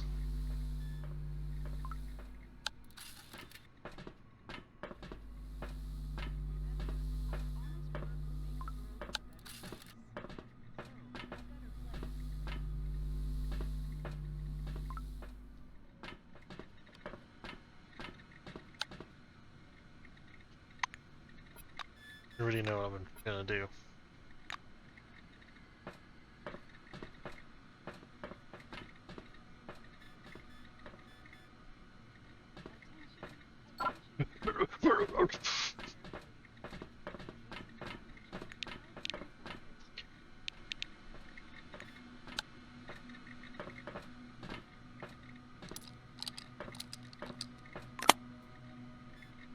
Relic shards, $400. That was my only one. Any more? Should I just keep it? Robbed again. What kind of folks would do this? Why are you bugging me? Bye-bye. That's why I saved. I'm always about save scumming. Remember that. Always do it. Every time you get the chance.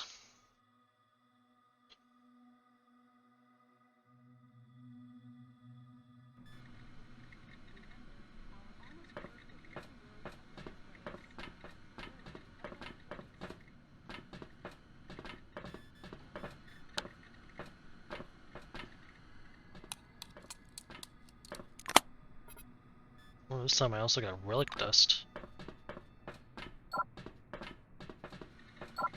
Robbed again. What kind of folks would do this?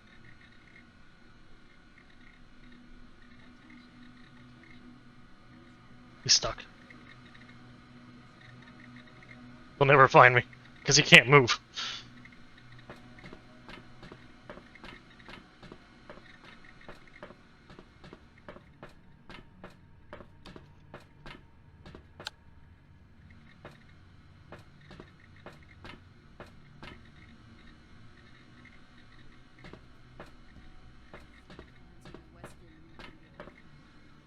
Like, come back from over here, can I just pretend that, like, it wasn't...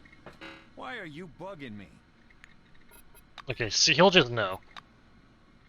Fine, fine, I won't do that to him.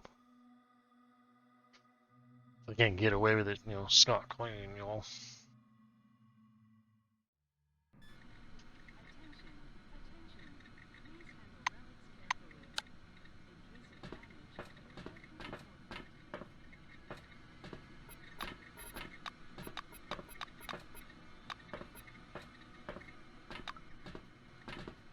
Hey man, did all your fucking work for you. Discuss it. Hello again. Done.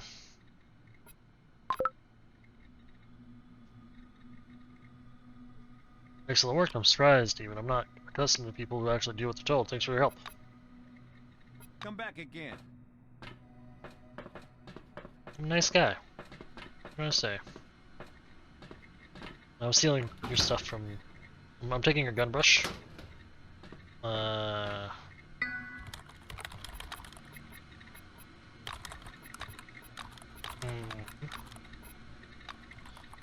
I'm taking everything from these crates. Oh, dude, 5 fucking power cells? Hell yeah, dude. I keep pressing tab because I'm trying to like highlight, but that's not what it does. Use your terminal. You can change your personnel data, attention technology.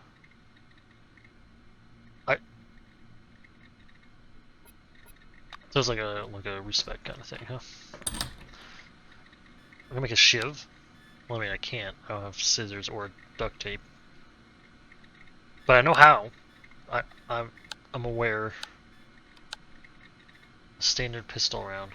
Is it just one? One? Is it just one bullet? Alright, you know, high capacity power cell, plastics. Plastics go into my power cell. Alright, whatever. Hey, Nelson! I'm gonna be saving a lot.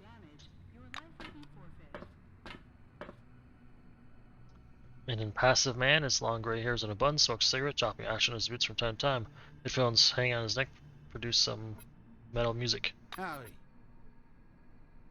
Burial manager. Hi, feeling good, eh? It's a professional interest, haha. What are you doing here? Pat's box. Prepared these guys. What are the boxes for? Bosca, what do you think? Shay, Bosca, then coffins. These are the best coffins I've ever seen. Here, look at that, people. Lying down in a coffin is an all-white idea.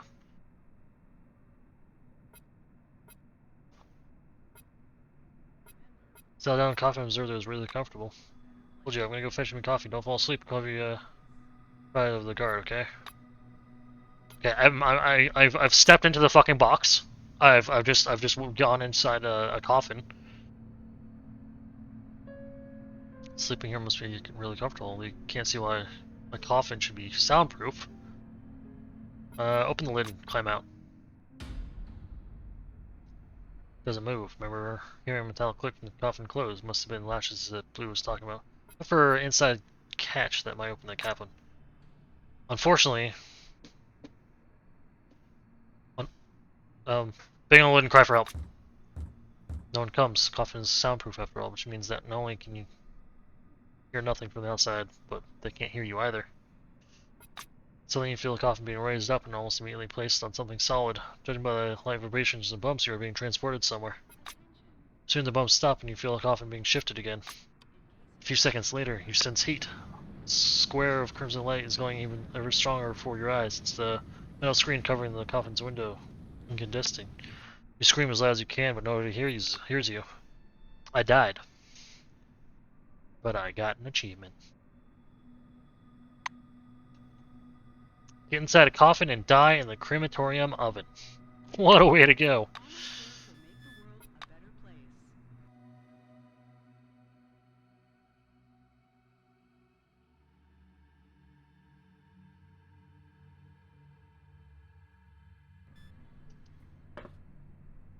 Hey Nelson, so about your coffins. Hello. Lie down on yourself first. Lock.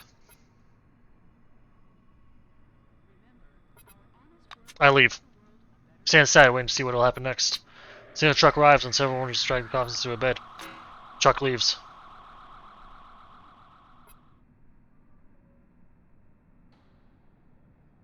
I wave my hand and leave. That's what he fucking gets for locking me in. Son of a bitch. Thinks he can kill me? Nah. Should have known I can travel in time. I've got the chim. Hey you. Yeah, you dumbass. I'm talking to you. Quit staring and get over here. I'm talking business.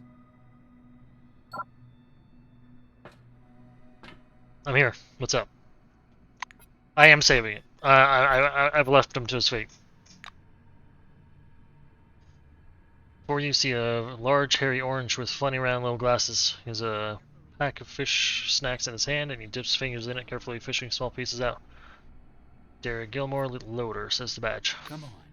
Don't be shy. He sails his glasses just a little quickly around, then he puts an arm around his shoulders and pulls you to him.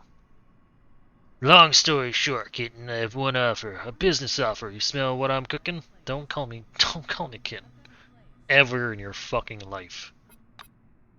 Okay, here's the thing. You see the small hall? You do see the hall behind my back? I've just returned from there, from shipping. I've been moving some crates. They weren't sealed for transit yet, so I checked a few of them out, and looky. There are relics inside. I thought they were rubbish at first, but no. These are solid relics. Category 2. Hold on. He scoops a handful of orange-dyed crumbled something out of his pack and puts it in his mouth. Anyways, I can't get to those crates. There's our guards in there now. But you look like the sort who easily blends in. Would you sneak in like a ninja and grab something that's lying about? Don't forget about me, of course. Fresh out, sons of bitches. Oh, he's looking for snacks. The main thing you should remember is to go quietly. Stealth. Don't get caught on camera and don't let the guards see you. It's gonna be okay. I'm in. Way to go, kitten. Bye-bye. Fuck this guy.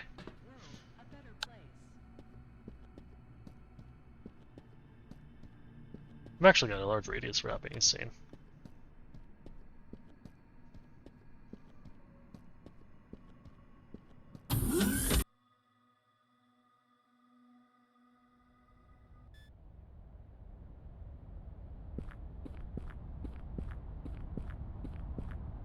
Yeah, I think that storm's getting worse.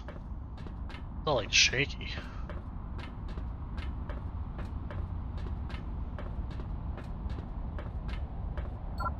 Locked. Someone's coming! We're like dust, we're like shards. Take it all. Whistles. I'm gonna hide behind this.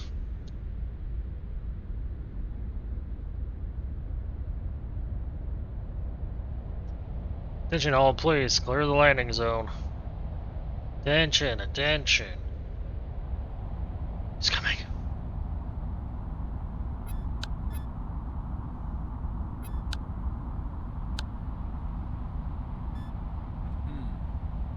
Wi-Fi seems to be clear. Oh, that'll say.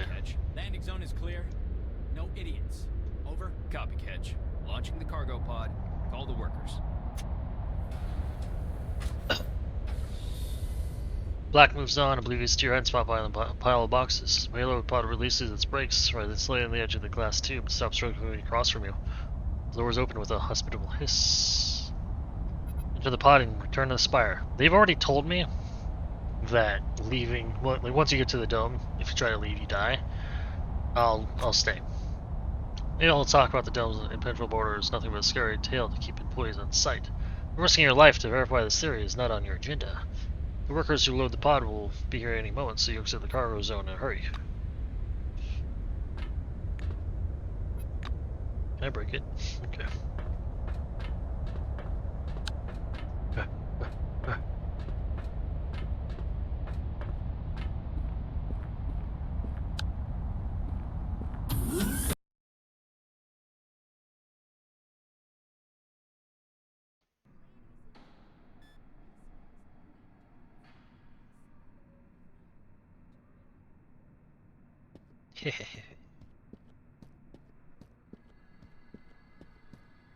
I know he's waiting for me to talk to him. To share the spoils, as it were. But, you called me kitten like twice. So, sorry. I'm not helping you. Alright. Now we go over here. Should I talk to Letsley? Sure, whatever. Hello. Scanning a stack of last leaflets. But she pounces on you. Whoa, ooh, woo. What is this? Welcome to the dome, colleague. I have useful information for every employee from our wing.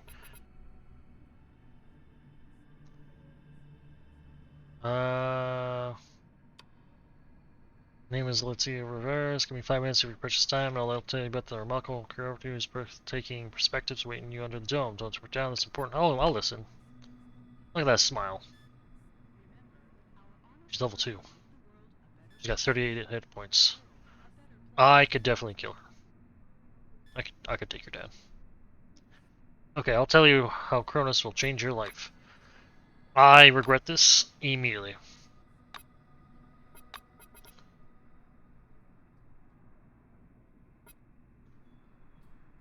She looks at me expectantly.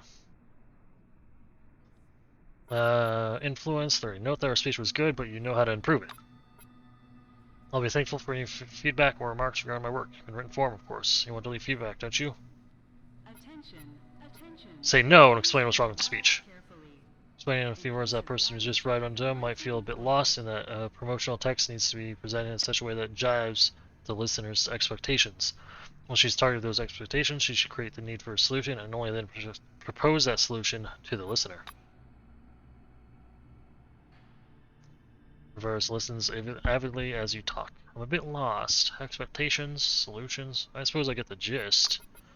She finally seems to get a stroke of insight. She nods confidently but literally. Yes, exactly. They don't know how to solve their problems while I do, so that's why my seat should be about. Thank you.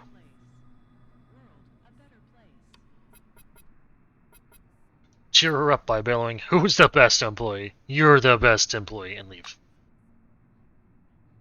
Wait, are you leaving already? It just occurred to me. If you're honestly interested in the speech, maybe you'd like to look through the leaflet. The dome as your new home and excite your entire family. I'll take it. It's free stuff. I can sell it for like a penny. Take the walk through the leaflet with a colorful picture on the cover. I can't actually find all these things in the dome. The picture is beautiful. I'm only taking one. Goodbye. Wow. Variable wavelength. Maybe it's a reaction to the scanner?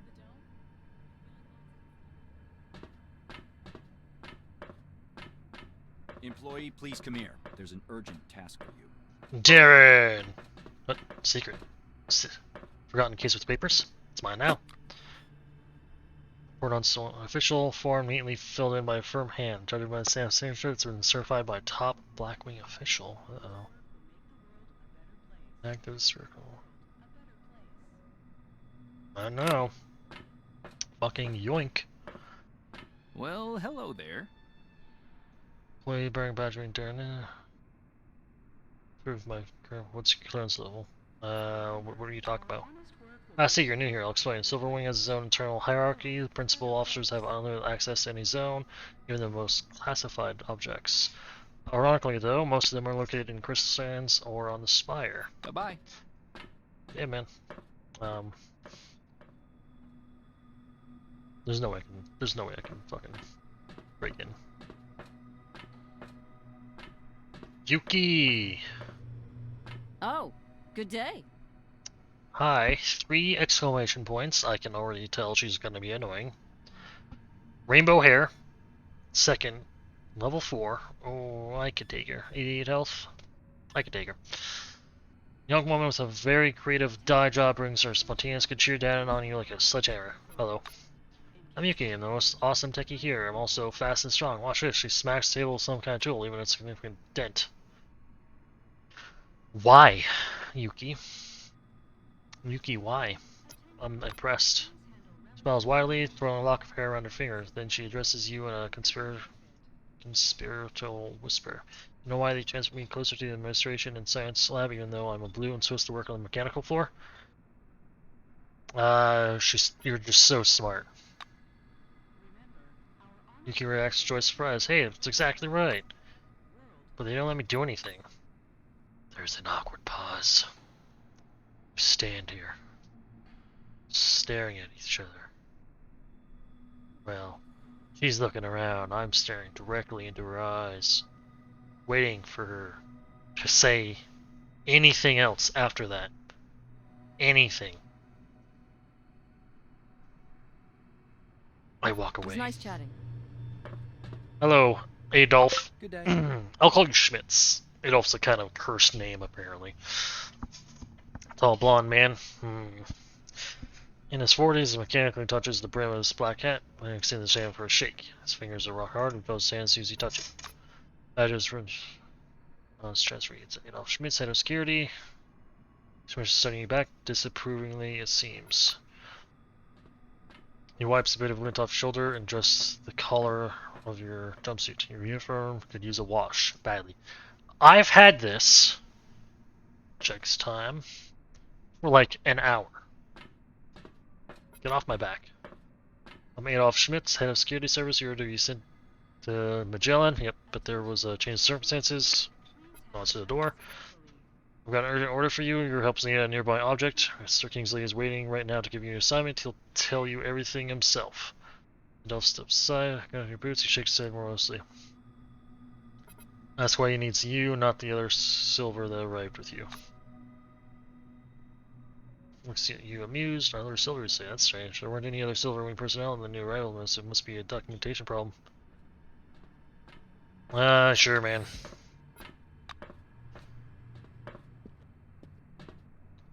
Anything in here I can loot? Click. Love it. Video phone. Okay. Who's calling The me? giant display glows I missed you, man. welcomingly I missed when you. approach. A red light comes on under the screen's steel hood. The camera is switched on.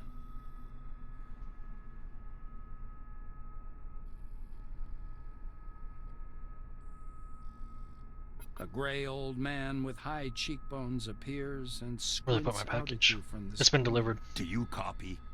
Yes. Be right back. I need to pick up my mail before someone steals it.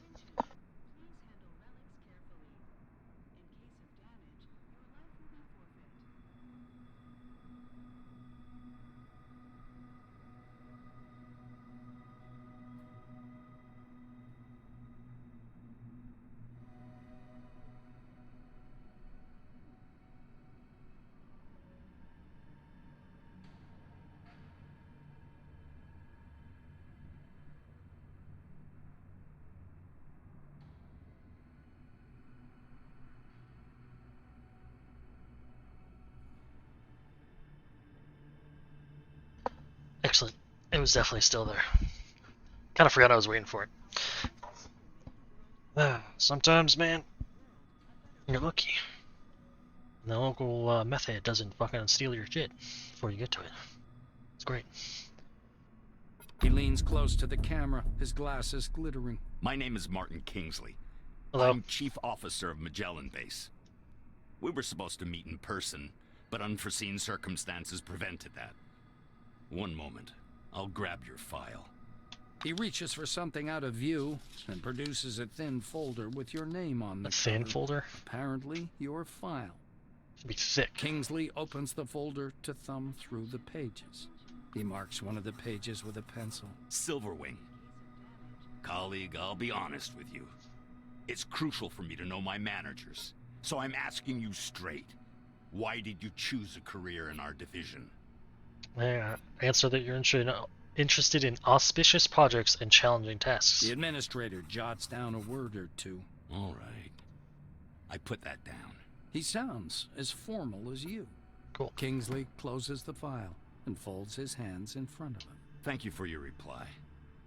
I learned a little more about you. Now I want you to learn a little bit more about us. Keep in mind, this is not a rehearsed speech. He assumes a serious expression. When the dome was discovered in 1971, it became a scientific and media sensation, a worldwide phenomenon, and likely the most significant discovery in the history of mankind. Kingsley drums his fingers on the unseen desk, his gaze focused somewhere beyond. I see. You were enticed here by radio advertising, telefilms, and all those interviews, billboards at every turn. Crotus wants the world to see the dome as a stage where something merry and fascinating is going on. But now that you're actually here, I want you to see the real picture. You can't make out his eyes behind the glare on his spectacles, but he seems to be staring directly at you. Here's the truth. Nobody was waiting for us inside the dome. It's neither a treasury of technologies nor a cemetery of the ancients. Perhaps what we're doing now is defusing the world's most complicated bomb.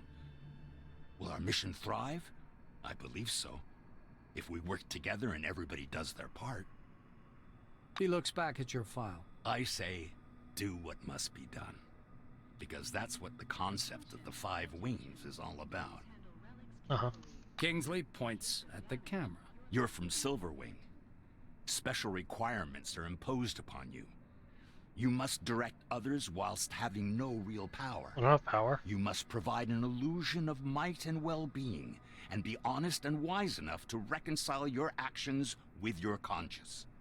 No matter that one clashes directly with the other. Putting the folder aside, he sits back and stares at you in silence. It gets so quiet that the ticking of a clock can be heard through the speakers. Guess we just stare at each other. Kingsley sighs quietly. You were probably waiting for some boilerplate welcome speech. But I prefer to talk about real-world problems. Glad to meet you. Say that you. So are you. Martin nods slowly. I apologize once again for this long-distance meeting. Now, as we don't have much time, I'd like to get to the point.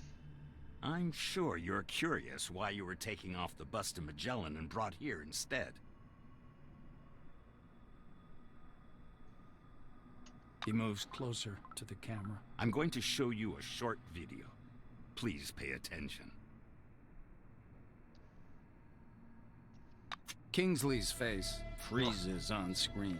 I have an urgent mission for an employee of your background and qualifications. I'd have assigned someone from Magellan, but I'm short on personnel. That's why it has to be a newcomer. I apologize again for the rush, but it seems I have no choice. Martin noisily clears his throat. Maybe you've heard about Nashville Base. No. While preparing the materials for this mission, I came across a short documentary film about the complex. I think you should watch it. The speakers produce a hollow click.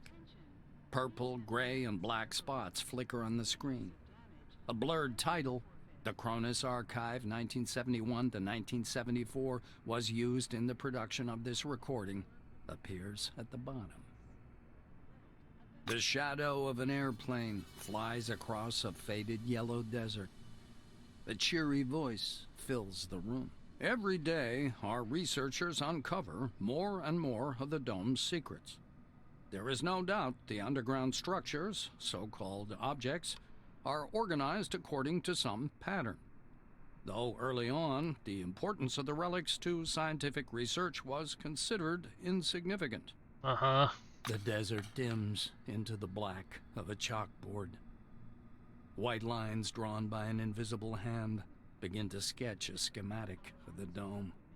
The narrator continues. By 1972, however... Oh, wait until Nashville is mentioned. You're not really interested in the movie. Instead, you eye the austere interior of the guard room, the switches on the panel, and the dusty window facing out on a well-lit storage area. Not far from the staircase, an orange tractor truck is standing amidst the shelves and containers. It must be the one from Magellan Station. Catching the word Nashville, you turn back to the screen. The speaker's voice seems to come from a distance. In November of 1973, a massive network of underground caves and a structure of hitherto unseen complexity was discovered in Sector C-12. Soon afterwards, the construction of C-12 Nashville began. The camera glides through dim caverns as the silhouettes of bizarre mechanisms emerge. Metal structures loom up from the dark, surrounded by earth-moving machines and exhausted miners wearing orange jumpsuits. The speaker continues. C-12 Nashville is an innovative research complex located atop the primary relic mining location. The complexity of this object is unique. Communications... The film abruptly cuts out, and Kingsley's face reappears. The rest of this information is classified. Hopefully you get the main idea. Nashville is a very special place, requiring people with both special qualifications and special clearance level, though yours will do for your task. Why is Nashville so special? The chief officer bends threateningly close to the camera. I thought I made myself clear. You suck. That information is classified. I want to know. What's my task? Kingsley lowers his eyes and flips through some documents. Only the Who's on my team? The rest of the group has already departed. I'll tell you everything you need to know, don't worry. What's my task? Martin adjusts his glasses. So, the task. Nashville Base stopped transmitting and receiving signals yesterday evening. A reconnaissance group was sent out earlier today, but we haven't heard anything from them yet either. The chief officer rubs his forehead. Normally, I would never give this task to a newcomer like yourself, but I just don't have enough people. He looks down at the documents again, Furthermore, the group was lacking someone with your specialization. I thought the mission would be quite straightforward and didn't send any administrative personnel. Now I suspect the Nashville situation may be much more complicated. Uh-huh. Kingsley is looking into the camera once more. Your task is to get to Nashville, figure out whatever's behind the communication problem, get in touch with the group, and work with them to solve the problem. Uh-huh. The chief officer carefully returns the documents to the folder. You notice his hands tremble slightly. Go downstairs. The truck must be waiting for you in storage. This task is urgent, but a small delay is acceptable if there's anything you need to settle here first. That is all. Any questions? No questions. I'm ready to get started. Kingsley's hand reaches toward the camera. Great to hear. Take care of yourself. I'll talk to you later. Actually, I do have a question. What's so special about Nashville? He hung up. Alright. Oh man, hey, get off. You're hanging out in the room. Something? Bye-bye. Could break in over here. But let's not do that. Don't worry guys, we're 2 hours in and we're still in the tutorial area. Truck. Search boxes. What is this? Personal teleporter. Hell yeah, dude. Locked. Here. Kick it. Kick it. Yeah. Nothing. Wow. Who locks an empty box? It's absurd. Polemic ore. I think I needed this ore to make some sort of bullet. Jupiter moon car. I don't know how to drive. Look on the windows. You look inside. It smells.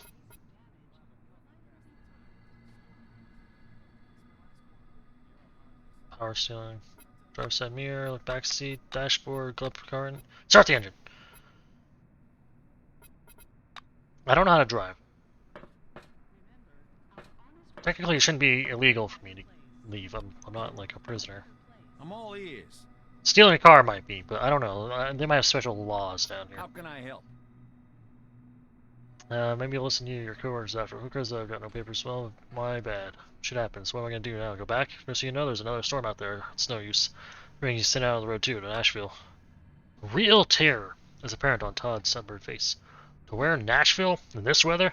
I tell you, they must have gone completely. But there's no point in this. Papers are more important than people, see? He awkwardly claps you on the shoulder, and leans in closer and whispers, "Take care of yourself on the road. Storm storms not for nothing. A dome storm is not for nothing. Another thing, well, Nashville, take care too. There are rumors." See ya. Hey man, do you mind if I take this box? I'm just gonna. Agent. Brooms. Good day. Tall and beefy, silver sweater on scare. Trying to remember your face. Hangar on the first floor of Concord or restricted areas requiring special permission. Please leave the area. His hand points to a sign plate on the wall. Bye-bye. Why do I keep pressing tab? Fuck. I'm opening this.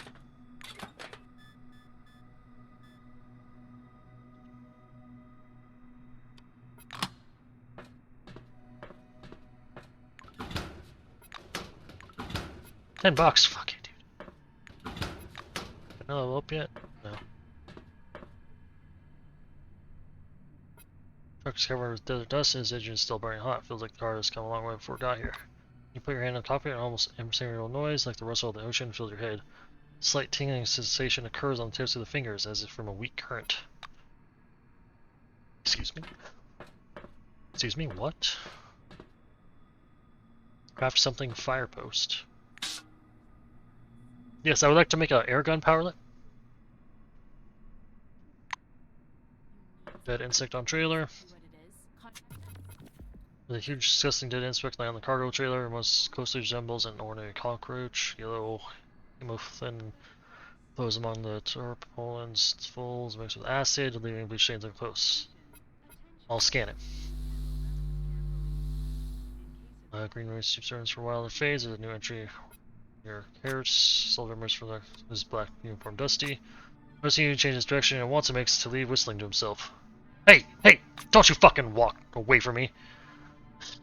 Yes, Administrator. Fucking.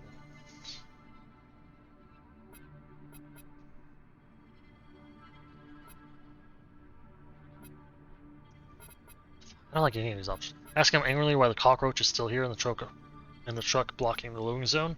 Ask whether a report on the field task is ready. Demand a report on the spent ammunition and weapons and equipment operation from the mission. Demand he submits a request to transport the dead insect to the scientific complex. For a laugh, ask the soldier whether he filled out form number 27. Ask whether a report on the field task is ready. Yeah. Yes, I mean, it's in process. Sophie's writing it. She's good with paperwork.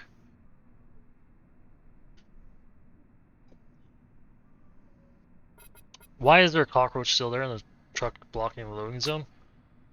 I apologize. The route sheet has been submitted for approval. The chief security officer hasn't authorized it yet. Good day. He didn't like me fucking demanding shit. I'm allowed back here, though. Oh.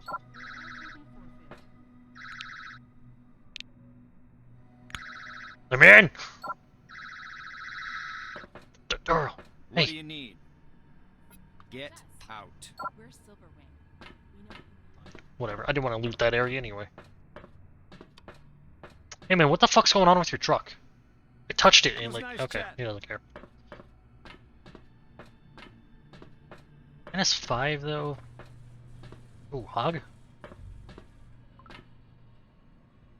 Green light and loader dashboard indicates that the vehicle is working ready for a ride. Can't drive it. You can't, it's bad. I'll honk.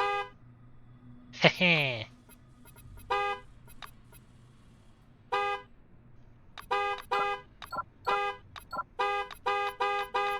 No one's stopping me. Let's go.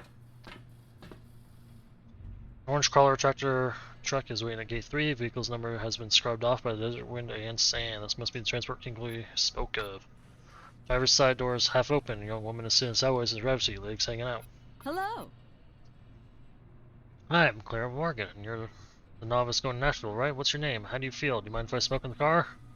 Your handshake is surprisingly firm. Clara smells of soap, some fragrance, and slightly of gasoline. I am in love. What do you know about Nashville? Blue, just the crucifix hanging around her neck. It's a miracle from the Lord. A lot of rare relics have been coming out of Nashville recently. It's like a modern El Dorado. You know what El Dorado is, don't you? El Dorado is, yes, I've seen the movie, alright? The Road to El Dorado. Like, I know all about it. Tulio, etc., you know. I rambles on for some time about the huge cave under Nashville and the hundreds of relics pouring out every week. Let's go. Let's get out of here. Climb into the cabin, plunk yourself down on the passenger seat. The truck seems bigger on the inside, and when Rosario is hanging from the driver's mirror, the radio murmurs quietly. Lean back in the chair. Where we going then? We'd probably go now. The roads are bad, very little asphalt, dirt tracks mostly. God willing, we'll get there before a storm hits. Mind if I turn the radio up a bit? Do you like music? Blues? Gospel? I, for instance, like... I couldn't hear over the engine. See ya.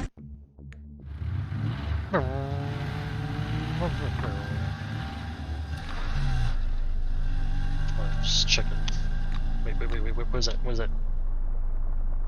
Ah, okay. Let's look at my achievements. Which I don't have a lot.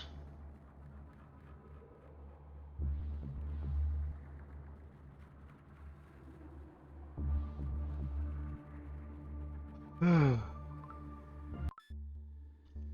highway leading to C-12 Nashville is blocked by an anomalous storm, and you're forced to detour over a mountain pass.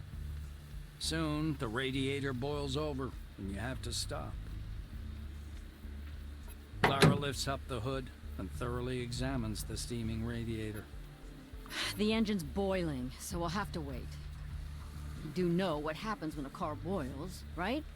It's... The Blue shuts her mouth abruptly and stares anxiously at the dark funnel cloud dancing on the horizon. Now that you're on higher ground, it's clear that the storm has overtaken a fairly large section of road. It will be difficult to pass. Ask her what you should do next. The Blue looks at the engine again. We wait. As soon as it cools down, we'll go. This storm worries me more, but it's not an insurmountable problem. I heard there are some relics at the local gas station that protect against anomalies. You could even accidentally step on one out here, they say. Mysterious are the ways of the Lord. I know what's interesting about this gas station. Morgan thinks for a moment. It's a combination cafe gas station called Roadside Picnic. Never been there myself, but there's something off about it. There are several anomalies around there and weird relics. Supposedly, machines and structures decay much faster than they should in that area. But maybe that's just a story. Ask about anomaly storms like this The one. Blue looks at the storm once more. There have been more and more of these lately, and they're getting stronger. I personally think it's divine judgment for how we've squandered the riches under the dome. She sighs and squirms. I knew people who got caught in one of those storms. They blow up so fast, there's no chance to get away. God rest their souls. The Blue makes the sign of the cross. Alright, I'm gonna go check out that gas station. Let's save. Let's save. Let's save. Alright. We got like real life stuff to do. So I'm gonna pick this up either when that's all done or some other day. Maybe in a couple of weeks. Who knows with how I roll. But thanks for joining me. Hope y'all had a good time. And take care of yourselves. See ya.